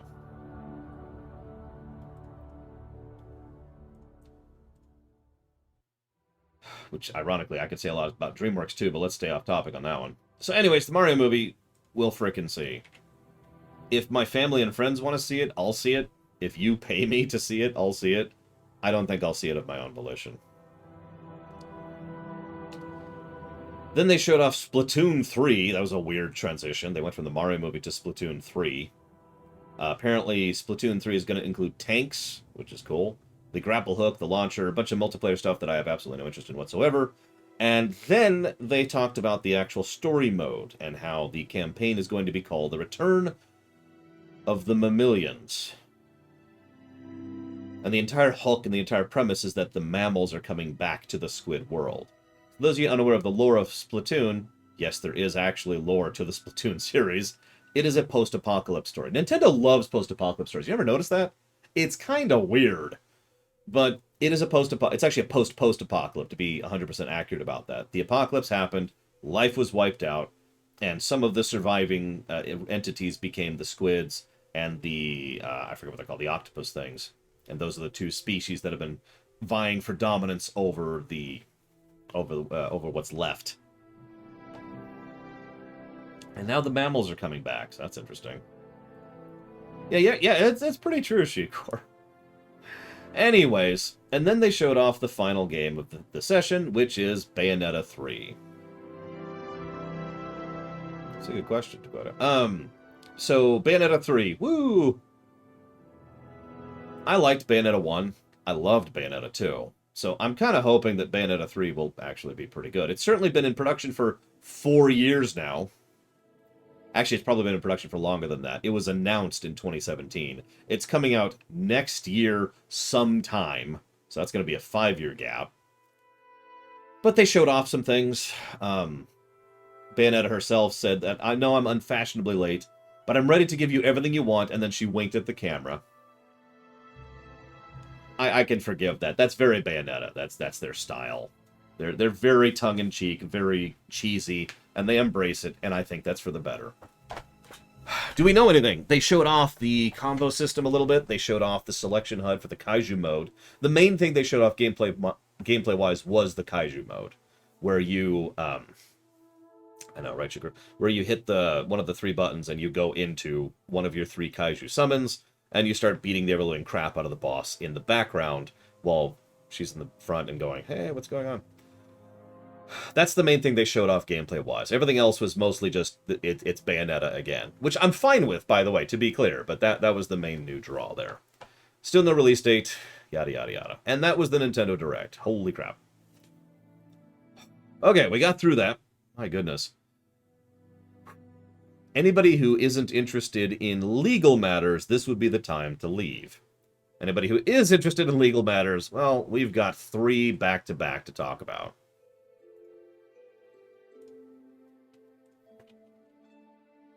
Actually, I'm going to redo this order a little bit. I don't know why I did it in that order. We're going to do the Johannson thing first. Hang on a second. Because this is just going to take a second. Like, this is not going to take long to talk about. One moment, I need to rearrange my stuff here. Just a little bit. Put this up here. There we go. Perfect. So, let's talk about the Johannson stuff first. The reason I'm sighing is this is kind of a we have no news situation. We do have some information. No, I have not, Oculus. I never actually streamed them. I've done a rumination on both, I think. But I have played both as well. She technically won. Okay, so what happened is they settled. Now, we've talked about settlements before when it comes to legal matters. But for those of you not aware, a settlement means 2 people have amicably decided to go ahead and put a right to consent form in front of the court and said, we're withdrawing the suits. The suits are canceled, all the paperwork is shuffled down and put into the right files, and they walk away from it. Now, here's the interesting thing. Settlements do not have to be publicly disclosed. Now, forgive me for being nosy, but that sucks. Because when a settlement comes out, it's kind of a... because we're not sure how or why or what. And settlements can mean anything. They really can, because we are not required to be informed of what happened. Consequently, we have not been informed of the terms of this settlement, so we have no idea of the specifics. That being said, I was looking at some of the specifics. I was reading through the document, and I've looked up a few things here. And I know, right, Dr. Chairman? And I noticed that, so the original request was for a fairly large sum of money. She was requesting a percentage of money which would have presumed a I forget the number, billion-dollar sales return on Black Widow, the movie. Now, the reason I bring that up is because Black Widow was never going to sell that much. And I know what you're thinking. Oh, well, but it was COVID. No, you don't understand what I mean. The presumption of sales they put forth would challenge Infinity War and Endgame in terms of initial ticket sales. Call me crazy, but no, that wasn't going to happen. That was never going to happen. And I could bring up other figures to back this point up, but my point is, they were doing a legal concept called aiming for the bleachers. Now, this is actually really common when it comes to legal matters, weirdly enough. You try to go for as much as you possibly can, generally speaking, for various reasons. There's a problem with doing that, though. Because when you do that, especially when it comes to a money settlement at a corporate level, you are basically advertising the fact that you want to negotiate. If you say, I want $10 billion out of you, then what's happening is you're saying, I want to negotiate with you. You may have heard this. You may have heard people say, always ask for more than you want, and always try to act like you're settling for less, even though it's more than you want. It's a very common negotiation tactic. But it's actually stupid and doesn't really work that well, because all it is a part of the song and dance you're already going through. Anybody with half a brain will recognize it for exactly what it is the moment you do it. So, yeah, I guarantee you with 100% certainty that Miss Johannson was aiming for a settlement from the very beginning. She wanted a bigger chunk of the pie, and she aimed for it. Now, I was in favor of this lawsuit, not because I think she deserves more money, quite the contrary. I don't think she deserves a single penny of that money. And I mean that. By contrary, however, I was hoping someone would be able to try and pull Disney down, because Disney likes to be really legalese when it comes to their contracts. By the way, one of the other lawsuits we'll be talking about today is Disney-related. So Disney tends to love to screw people over when it comes to contracts, and they've been doing this for decades. So I was hoping that this would go to court, and they would be able to try and pull Disney down a peg, and none of that happened. Instead, they settled. She gets a payoff, probably about 20 to 40 million. And you're probably wondering, where's that number coming from? She was asking for a typical percent, which I think was 2 or 8%. I forget which it is off the top of my head. I did all the research for this yesterday. I just don't remember it. And that percent was what she was asking of the presumed $1 bajillion. And that wasn't happening. So if she was asking for that percent, she probably got that percent of what it actually sold, which was like another 20 to 40 million, depending on how you define that. So that's stupid and that's dumb. Moving on. That's actually all I have to say about that. That's why I wanted to just get that one out of the way. Let's talk about Actiblizzard.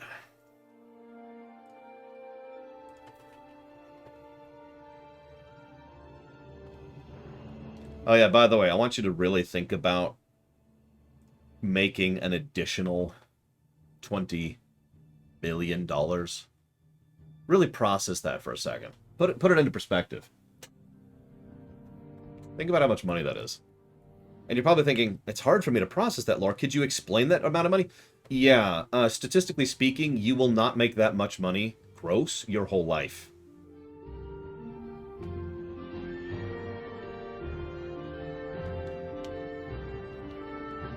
I won't either.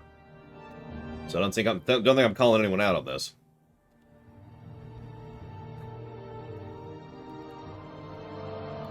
So, moving on to Actiblizzard. First tiny little tidbit of news. The executive of Overwatch, who was also the chief executive of Overwatch, who was also the chief executive of Overwatch 2, quietly left the company. Shortly thereafter, and I mean very shortly thereafter, the chief legal officer at Actiblizzard quietly left the company.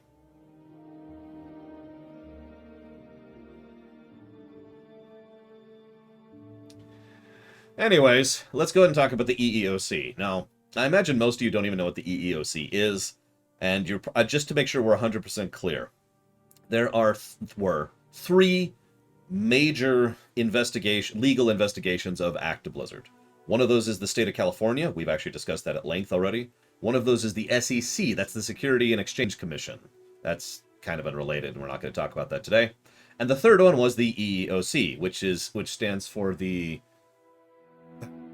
I don't remember what it stands for. Hang on. It's a federal agency, which is kind of what makes this a little bit unique. The Equal Employment Opportunity Commission is what that stands for.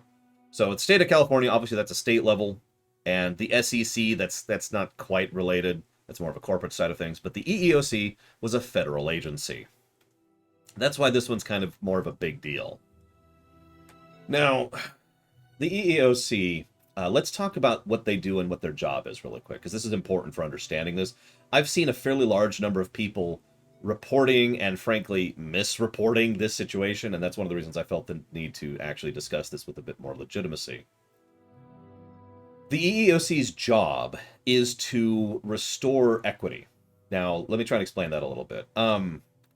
Some organizations specifically aim for punitive measures. Now, if you don't know what that means Emperor Valerian, you just went out there and killed 15 puppies. So we're going to throw you in jail and we're going to fine you this much money. That is a punitive measurement. It is punishment. It is attempting to negative in order to try and restore the balance, okay? It is designed as punishment. That's not the EEOC's portrayal. That's not their job. That's not their wheelhouse. And in fact, they are mandated by law to not go after punitive measures. They go after compensatory or compensatory, or however you're supposed to say that, measures instead. Now, that's a little bit different. So in that case, let's say that Emperor Valerian ate Poindexter's puppies. So if the EEOC went after Emperor Valerian, Valerian would have to then compensate Poindexter and pay for those puppies to try and compensate for the damages done. Does this make sense? Now, this is an extremely important distinction because for reasons that I disagree with violently, punitive measures are huge. Compensatory measures are small.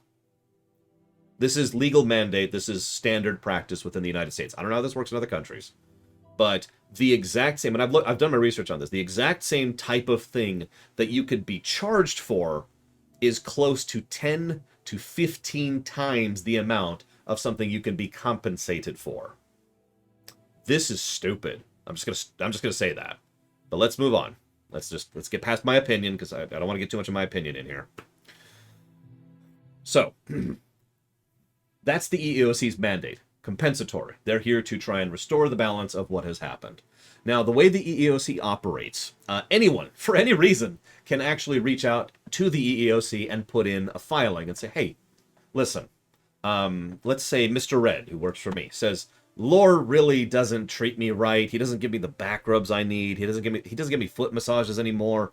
And that steak tartare he served me the other day, I think the meat was actually raw in that. Could you look into him for equal employment opportunity compensation? So the EEOC will then look into me and be like, okay, well, let's look into this. And they will then investigate. Now, the EEOC has layers of investigation. They have what we like to call the Tier 0. I'm going to use IT terms here.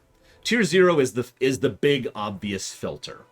It's designed to filter out all the obvious crap, like the example I just gave, which is obviously bullcrap. No offense, Mr. Red. But I gave that example on purpose so I could explain this. Lots of people file grievances to the EEOC, and about 95% of them are caught by that first layer of investigation, okay? So you get past that first layer. The presumption is then that anything that gets past Tier 0 is actually a real case, something that actually needs to be investigated. So then they have a further layer of investigation, and then a further layer of investigation, Tier 1, Tier 2, and generally speaking, things don't go past Tier 2. That has happened.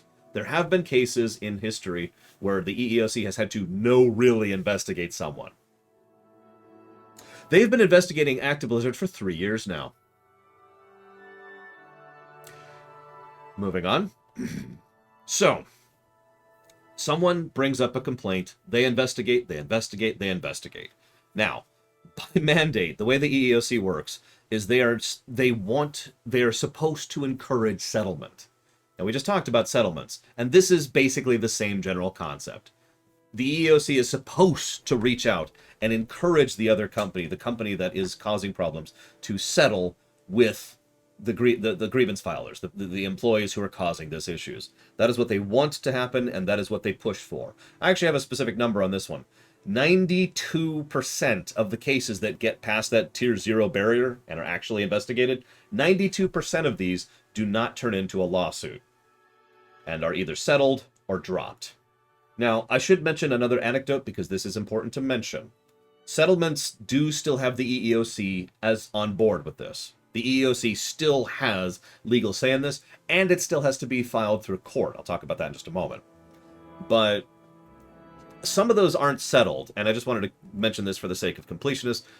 Some of those are, in fact, then dropped entirely. No settlement, no measures, no lawsuit, no nothing. However, what then happens is the complainant, so in this case, Mr. Red, let's say he actually had, let's say Geludo had a legitimate grievance against me, unlike Mr. Red. So they look at me and my company and they say, well, we're not going to sue, we're not going to go to a law thing. So then they turn to Geludo and say, here's all our findings. And all of the information and materials that they have found in their investigation are now ammo for Geludo to independently decide if he wants to sue me. This has happened before, and generally speaking, those people win those lawsuits because a federally investigated chunk of information is incredibly hard evidence when it comes to legal matters. We've talked about the difference between soft evidence and hard evidence. That's pretty good ammo. So that's the EEOC's operating policy. You with me? Grab a drink.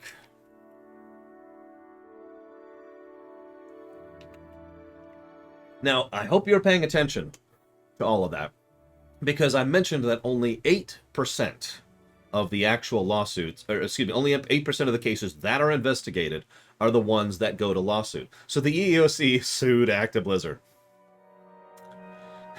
That's interesting. That's rare. I can tell you exactly how rare. It's 8%. That's how uncommon that is. Within an hour, in less than an hour, Actiblizzard then announced their settlement that they came to with the EEOC. Now, I didn't fully look into this, but that might actually be the fastest settlement freaking ever when it comes to these kind of suits. That's insanity. It also, unfortunately, doesn't say as much as we'd like to. I'd love to say that that means something, and it does, but we don't know what it means. It could mean that the two sides had already met in order to discuss this, and the EEOC decided to sue to push Blizzard, to push Actiblizzard. It's possible that Actiblizzard was going for this kind of thing to begin with and was ready for it. It's possible that this was kind of a prearranged PR stunt. There's a lot of possibilities. My personal opinion, based on my own analysis, is that what happened was Actiblizzard was gambling. They know the figures. I know the figures. You know the figures, because I just told you them. 8%. I think Actiblizzard was gambling and saying, you're not going to sue. You're not going to do anything. Screw you. And just stonewalled. And I say that, and this is why this is partially analysis, because if you've been paying attention, Actiblizzard has been stonewalling on everything. One of those little facts I want to mention here as a relevant point. Actiblizzard has not legally responded to the California lawsuit yet. Did you catch that?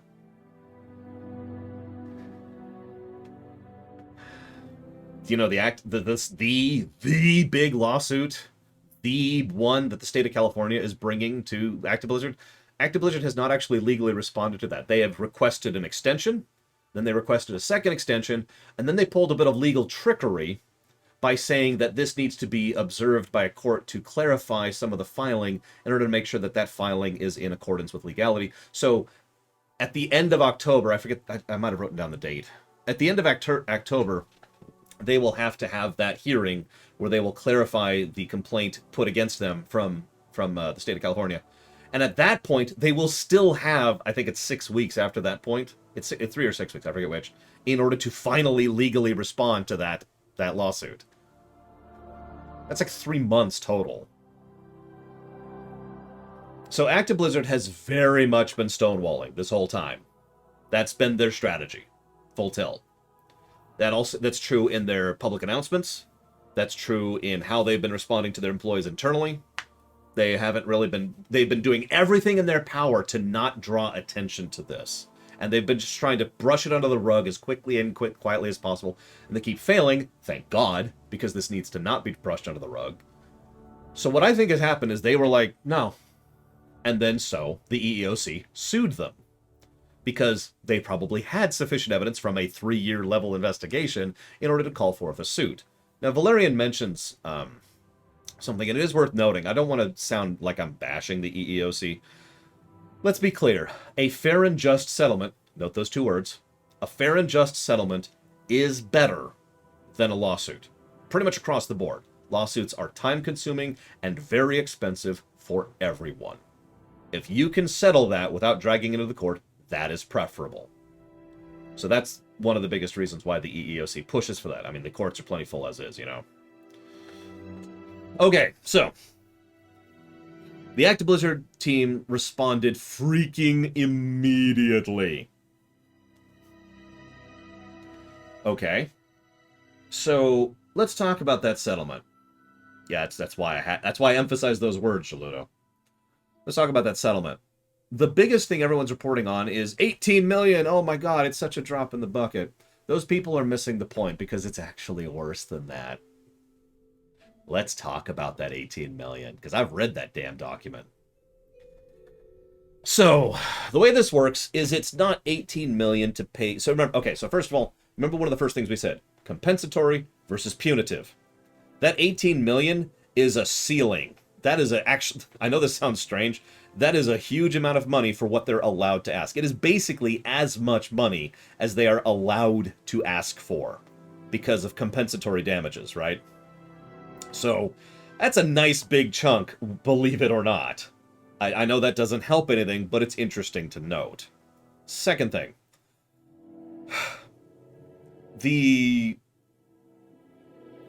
So that 18 million, most people have been saying it's a tiny amount of money as if that's the problem. No, the problem is that money isn't really necessarily going to help anything. So here's how this works. What Actiblizzard are legally mandated to do is they're required to take this 18 million and lock it away in this separate account whose only purpose is to be used to compensate people for violations of these 3 things. I'll talk about the violations in just a moment. The EEOC will have jurisdiction over that. So this account is actually being managed by the EEOC for the next 3 mil. For the next 3 years, excuse me. So for the next 3 years, that money is over here in escrow, and the EEOC is managing it. Now what can happen is anybody who worked at Actiblizzard within, I didn't write down the date, it's like September 2017, I think, is the first date, something like that. Any time within this chunk of time can file a claim saying, I want some of that money to compensate me for issues. So the first requirement is proving that you worked in that period of time, which is super easy to do, barely an inconvenience. The second thing you have to do is you have to prove that you have the right to assert a claim. Now, I don't want to get all the way into the weeds on this, but there's layers of suspicion when it comes to legal matters. This applies criminally primarily, but also applies civil. There's beyond a shadow of a doubt is the bottom. Reasonable suspicion is closer to up here, and there's a whole chart. I forget all of them. I used to know them all by heart, but there's a layer, and there's examples and concepts, and each one has its own requirements legally, and each one carries different legal weight. And you get all the way down to the bottom, and this is what's required for a criminal trial, for example, an actual jury trial. This is what's required to file something. Asserting a claim is step 2. You have to have more than reasonable suspicion. You have to be able to show some kind of evidence that you have had this violation done against you, okay? So that's a pretty low tier requirement, but it does require the person, the impetus is on the person, to provide the evidence in order to do this. Now, there's a silver lining there, and I already kind of implied this earlier. All that evidence that they gathered for investigation is available for the civilians to use. Now, this does mean some paperwork, and this does mean some hassle, but what this means is any employee at Actiblizzard will be able to go to the EEOC and say, hey, could I have evidence about this and this and this? They'll check them and file them and then say, here's your evidence. Then that employee can go to the other department at the EEOC and say, Here's my proof that I have the right to assert a claim. They look at that, they look at the restate and say, here you go, here's some money. And they draw from that money in escrow and give it to that person. Bam. That's the point of that 18 million. You with me so far? Here's the thing. I actually already looked up the number. The absolute most any individual person can legally be allowed to pull out of that is $300,000. Now that sounds like a lot of money. If it does, you don't live in California.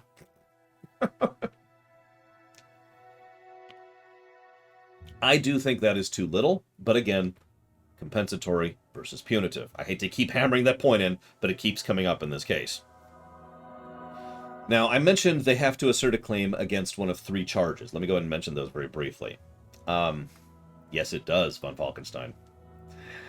So, one of them is sexual harassment. Pretty easy to prove.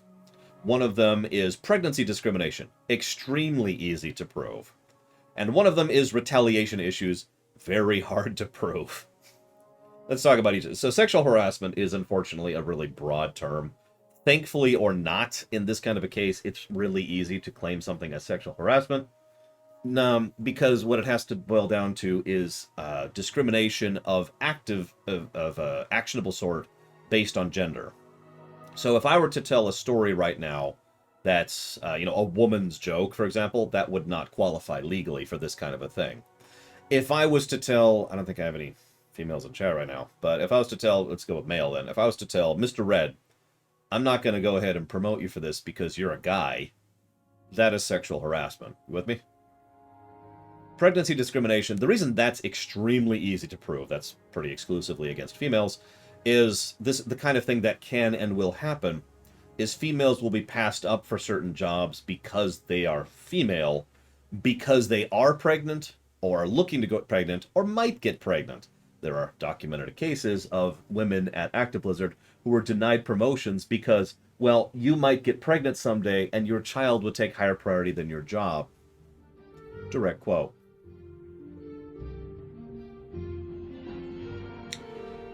That's really easy to prove. That's extremely easy to prove. And if I'm being honest, in my judgment, of these 3 cases, that's probably the one that's going to get the most weight for people actually getting compensation.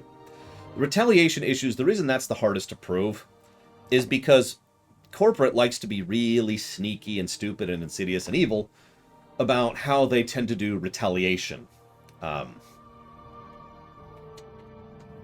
Now,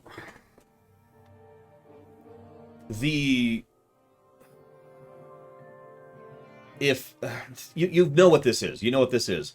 If you talk to a newspaper reporter about what's happening at your company, you could be fired for that. Or maybe, you've decided to clamp down on a certain thing against women, for example, or against people of color, or against people who speak a different language, or whatever violation of equal employment you might do. And then when they try to speak up about it or speak to HR about it, they're shut down. That's a retaliation clause. That's where that's coming in. It's basically what it should. I think the full term is threat of retaliation, but the whole idea is stay down, shut up, or else. And that or else is important. And you can see why that's super hard to prove because, California is an at-will state, and that carries its own problems with it, which I don't want to go into right now. Those are the 3 things. So, okay, so about 60 people might be able to go ahead and get some money out of this, maybe. Okay. Cool. Hang on, I'm not done yet. After 3 years, nobody's been reporting on this that I can tell, except for Hoeg Law reported on this. By the way, plug for Hoeg Law, he's cool. After 3 years, the extra money left over will go to charity. Asterisk. What's actually going to happen is after 3 years, any money left in that 18 million Actiblizzard can point to a percentage of that and say, we're going to give that percent to charity. They can say any percent they want, and in the actual document, legally now, because it's in writing, the EEOC has said, we're cool with whatever percent you want to put to that. So, some people, a few dozen people, might get a little compensation for what has happened over the last several years. And if they don't, that money doesn't even cost anything to Actiblizzard.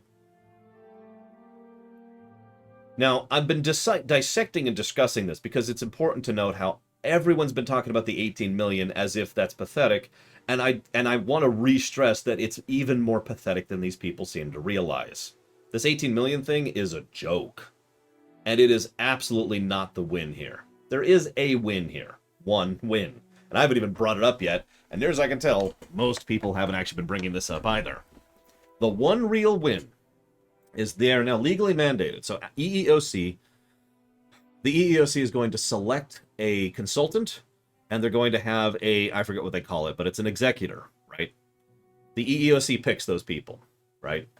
Then Actiblizzard has to hire those people and pay for them and keep them on board for 3 years. Those people's job is to fix this crap. I'm not going to go through the specifics. It's like 10 pages of just all the stuff these consultants are going to do. It's a lot. But they are now legally, federally mandated to be able to have access to employees at any time without restriction, access to all files at any time without restriction for a large period of time. And that goes back before these people get in there, by the way. If any of those files aren't found, that's a ding. If they are not allowed to speak to their employees without interruption or without invasion, that's a ding. This is the one and only real win in this particular settlement. Because these people are federally mandated agents who are now employed within Actiblizzard, who are there to be watchdogs. Now, the problem is that the most likely scenario here is that Actiblizzard will just kind of hold its breath for about 3 years and then go back to business as usual. That is the most likely outcome. But 3 years of actually having a decent working environment is better than nothing.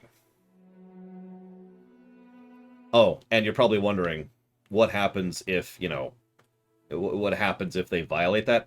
Bad stuff. They will be found in violation of the settlement in that case, which not only means this will automatically go to court, but they will automatically be severely inclined to losing that legal battle if this goes to court. And a whole bunch of fines, and a whole bunch of dings, and, yeah.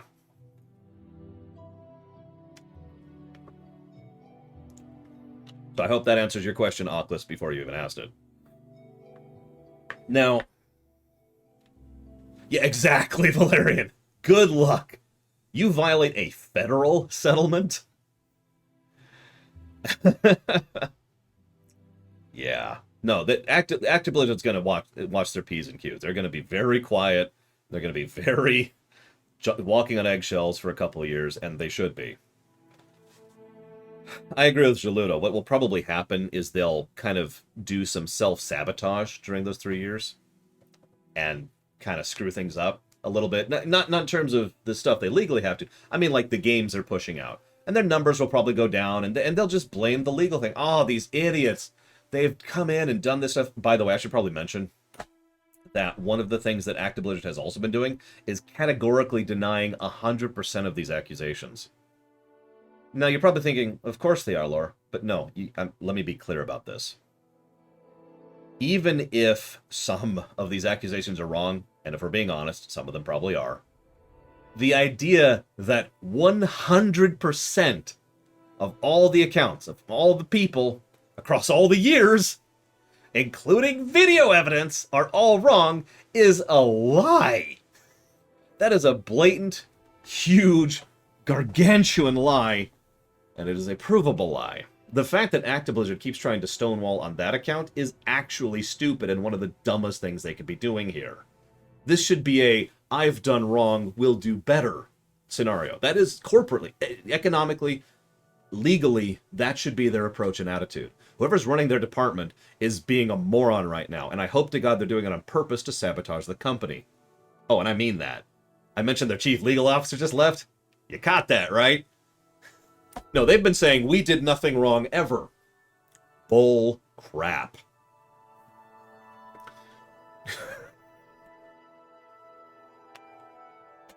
By the way, that's still their approach. As of the last time I checked on this, which was yesterday.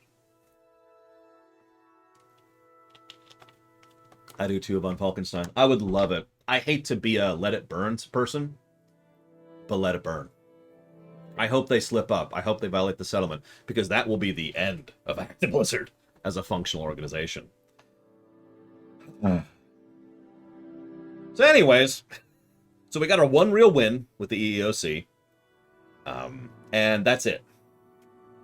The other two cases are still going. I should mention that, so you know what the California case is. That's the big one. That's the one that is most likely to really shred Actiblizzard, and hopefully actually fix some stuff.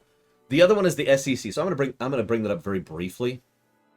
Unfortunately, this EEOC settlement, unfortunately, is actually going to hurt the SEC case. I know that sounds weird, but bear with me for a second. So the SEC, the Security Exchange Commission, that's an economic entity, okay? Their job is to make sure the stock market is fair.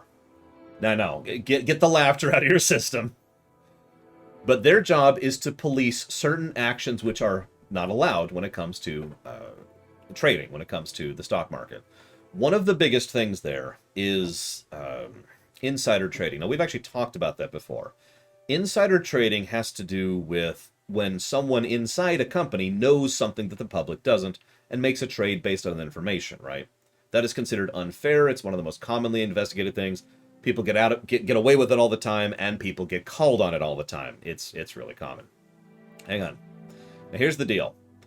One of the SEC's things, and this is relevant to insider trading, is you have to publicly disclose to your investors, which is basically public information, anything that might be material to the company's function. Now, material from a legal and from an economic perspective, what that means is something substantial. So, just about anyone in chat right now, $1 is probably not material to you. I sure as hell hope it isn't, because holy crap. Now, I've been there. I've been at a point in my life where $1 would be material to me, where that meant dinner for a week, right? That's what material means. It's effectively how much of a percent of significance that amount of money is to your operation. You with me so far? That's what the SEC is currently investigating Actiblizzard for. They allege that and to be clear, I use the word allege because I have to, but Actiblizzard is actually in violation of this. They just might be able to legalese their way out of it. Actiblizzard is alleged to be in violation of not disclosing material problems to the investors. Now, what does that mean? You remember how we only really found out about these 3-year-long investigations this year? We should have heard about this a while ago, because it should have been publicly disclosed to their investors. Now, you can already see how they're going to be talking their way out of this, because the key word is the word material. The big word, the big watchword there is that they already have argued that there was no need to inform them. I'm sorry. I have to say this out loud because you got to hear this and process this language. There is no significant reason or concern to inform the investors of this company that we are currently under investigation by 2 separate governmental entities for violations of employment, harassment, and equality.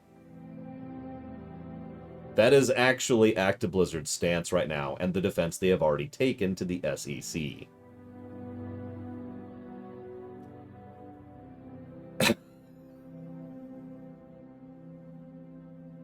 And remember, the EEOC and I forget the name of the acronym, the California agency, have both been investigating them for the years range. They didn't disclose any of that. So that's their big argument. That's their big argument. We didn't have to disclose it because it wasn't material.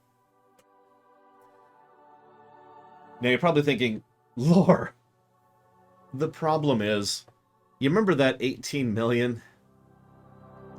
18 million is not material to Actiblizzard. God, there's a weird sentence, isn't it? But it's true. It is actually a true statement. $18 million is not material to Actiblizzard's action. Not true to their operations. And since they've already violated this with the EEOC, and since that's already gone through, and the financial cost is only $18 million, they now have more evidence to take against the SEC case to say that they were in the right, because even though we were investigated and even though we settled, it's still not material.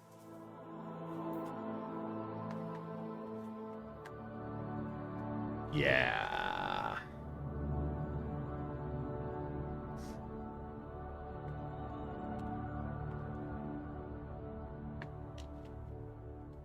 We'll see where that goes. I'll be keeping my ear to the ground for both of those. I got one more case for you. I knew this was going to be a long one. That's why I wanted to start early. I've got one more case for you. Actually, I've got like 17 more cases for you, but we're going to talk about them in one way. So, most of you are probably aware of this. I should update the thing, because I've got to make timestamps, and it's going to be hard enough to do that without visual indicators of where I'm at. Okay. So, some of you may not be aware. The heirs of several character creators for Marvel characters, I'm not going to list them, it doesn't matter, have filed several dozen lawsuits to block copyright to file for copyright reclamation. Let me get that correct. Marvel has filed 5 separate suits against the heirs groups in order to block copyright reclamation. Now, that sounds like a whole lot of nonsense, and that's because it kind of is. Let's break this down a little bit. Let me give you the zoom-out perspective for just a moment. So what's happening here is most of the people who made the Marvel characters that are currently in the MCU and are currently making tons of money for Disney, the people who made those are super dead. However, what tends to happen, gotta add that asterisk, is that, if I have created Bob, the greatest character ever, and Bob goes on to become a huge national megastar, and I die, and Bob goes on to my niece. Right? She's my heir. So, she then has rights within reason to that character, asterisk, asterisk, asterisk. So she should then get the money from the proceeds of that character, because she now owns that character. You with me? Now, we've talked about rights before. Rights, most people like to think that rights are a single group. Like, I have rights to the Mario, for example. It doesn't work that way. There's rights to the original character, there's rights to the name, there's rights to the visual approximation, there's rights to the audio, there's rights to putting it into a certain game, there's rights to putting it into movies, there's rights to putting it in temporarily to a thing, there's licensing rights, there's merchandising rights, there's just rights. There's rights. It's everywhere. Rights. Oh my god. So, all of this is nonsense and needs a total overhaul, if I might be so bold. Now, let me go ahead and start by saying that, and I feel like I'm repeating myself here, I'm actually not in favor of the heirs of these properties. I'm not. They're going for money. They're suing Disney because they want money. That's it. That being said, they're suing Disney. We already talked about Disney and contracts, so I hope they win, because screw Disney. But as usual, this is more voting against someone you dislike rather than voting for someone you like, which is something I tend to philosophically disagree with. Moving on. Alright, so the way this would work, let's assume for a moment that the heirs win. I'm just going to call them the heirs, because that's what I called them in my notes. If the heirs win these particular suits, what's going to happen is Disney is going to own a fairly large amount of money to these people. It's going to be a percentage. And it's going to be a percentage of a lot of things, including the MCU, and all the merchandising, and all the games they've been making. So, that's going to be a big chunk of change. That's what's going to change. I bring that up because several sites... Why am I doing the job of gaming journalists? Why is this my job? Do your own frickin' job. Several sites have been misreporting that what this will do is will end the MCU, and it will prevent these characters from being in the MCU, and that's stupid. That's not even close to what this is. It just means they will owe a percentage. Residuals, I guess, is... No, that's not actually legally residual, but it's basically residuals to these people. That's what this will mean. Okay? That's the change. If the heirs win, money will go to them. Apparently to be the mockery of my show, okay? If Marvel wins, nothing changes. Okay? That's it. That's the variance. That's what's at stake here. But I do want to talk about the specifics of this a little bit, because this is actually pretty complex. So the real issue here is the term work for hire. Now, let's define work for hire. This is actually super easy to define, believe it or not. The problem is, legally, it wasn't defined until just a few years ago with the infamous Kirby lawsuit. So, hey, Mr. Red, you're a good artist.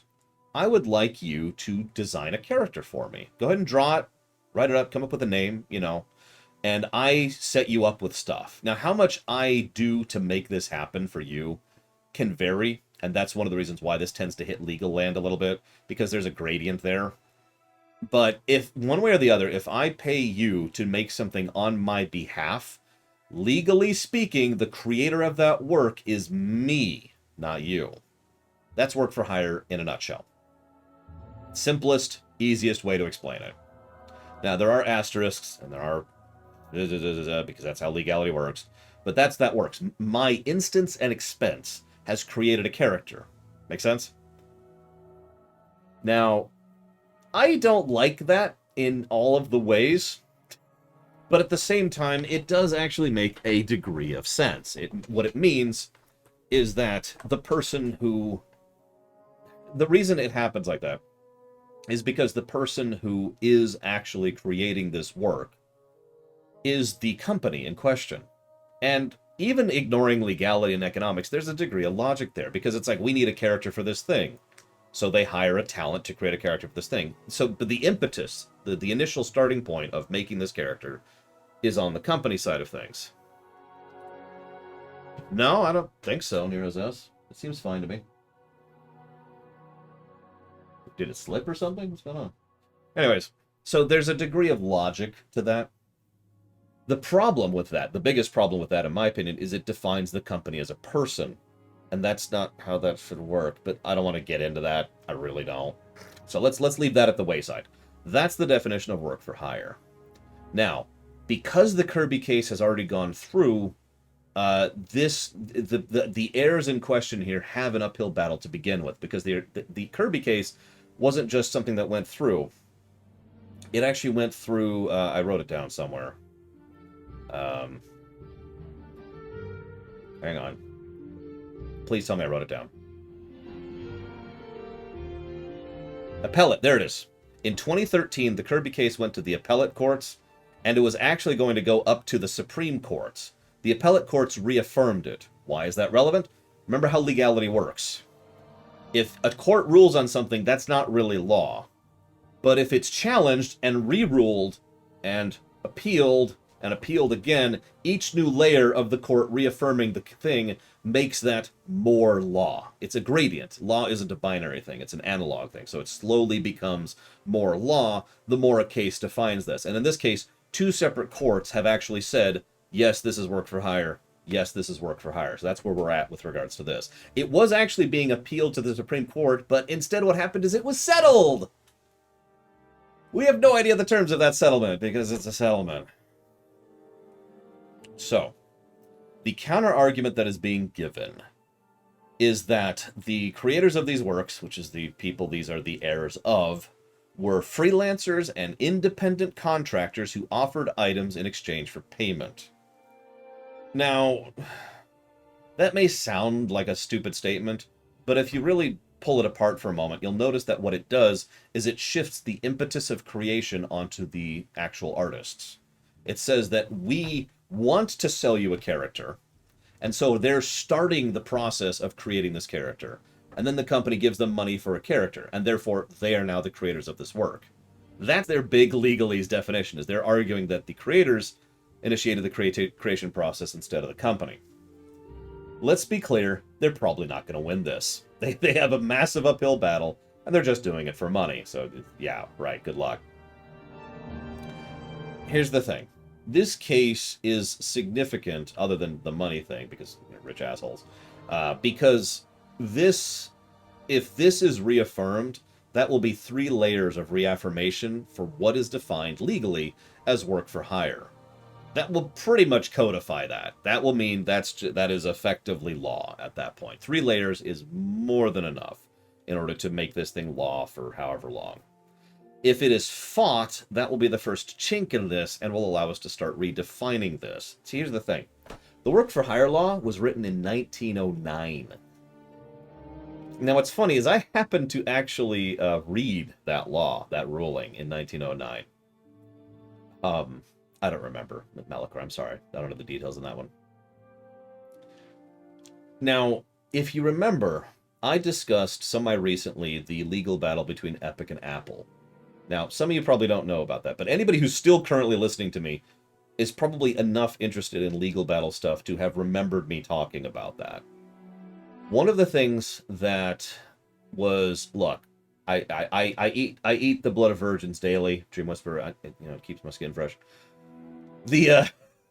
One of the things that I gave tremendous praise for the judge of that case was that judge did the work to proof a ruling. Now, in case you didn't see that, just as a fresh reminder, both mathematics and law operate on a similar principle. The more work you do to provide proofs, the more true something is held to be, and the harder it is to challenge. And when I say proofs, you'd think something like, and I'll use the same example I used last time. There's two of these, right? You know that. It's cool. It's two things, right? But mathematically, this is not held as true until you offer the proofs that justify that. You have to define what constitutes one first. You have to define what constitutes something being added to that. What is considered a sufficient additive in order to add a second thing to it. You have to define whether or not this has to be, part of the situation. You have to define how much proximity it has to be considered, and all of the things that we don't think about on a normal basis, because we just look at that and we say, well, that's two. But mathematically speaking, we do that because we have learned that, because those proofs have been done, and then we're just told to memorize facts. You don't say 18 plus 32 is 50. Yeah, no, I'm right. You have to prove why 18 plus 32 is 50. But I just did that off the top of my head because of memorization. I didn't prove that fact. Now, I could. It would take a while, because proofing takes a while. Now, why is this relevant to legal matters? Legality works the same way. The more work you put into the proofs, the harder of a law it is. That judge in that Epic Apple case did a lot of work and a lot of documentation to provide proofs for her ruling. And even though that's being appealed, that's still going nowhere, probably at least partially because of the extra work she did. So credit to her on that one. This brings us back to the 1909 law. Guess what it has absolutely none of?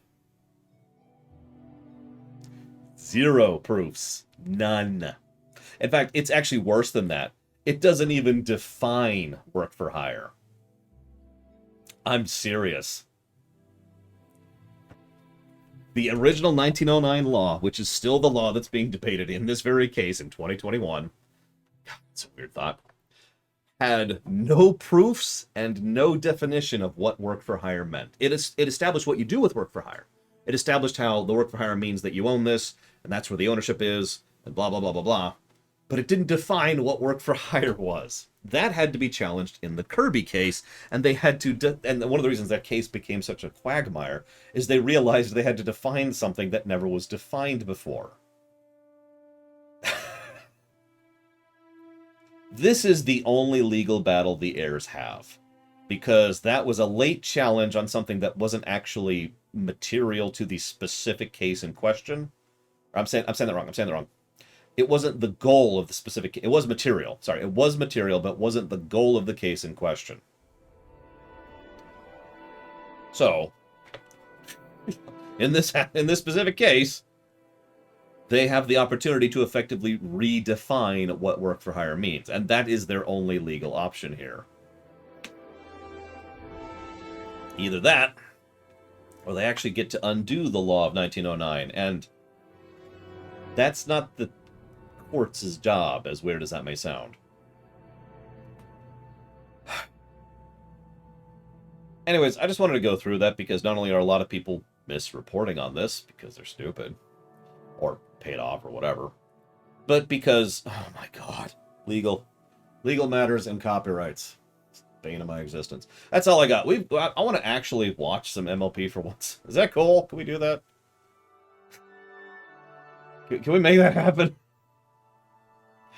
So, that's all I got. As a fresh reminder, there will be no stream tomorrow. There's never a stream on Mondays, henceforth. So we will be returning to Bloodborne on Tuesday morning for more of the DLC.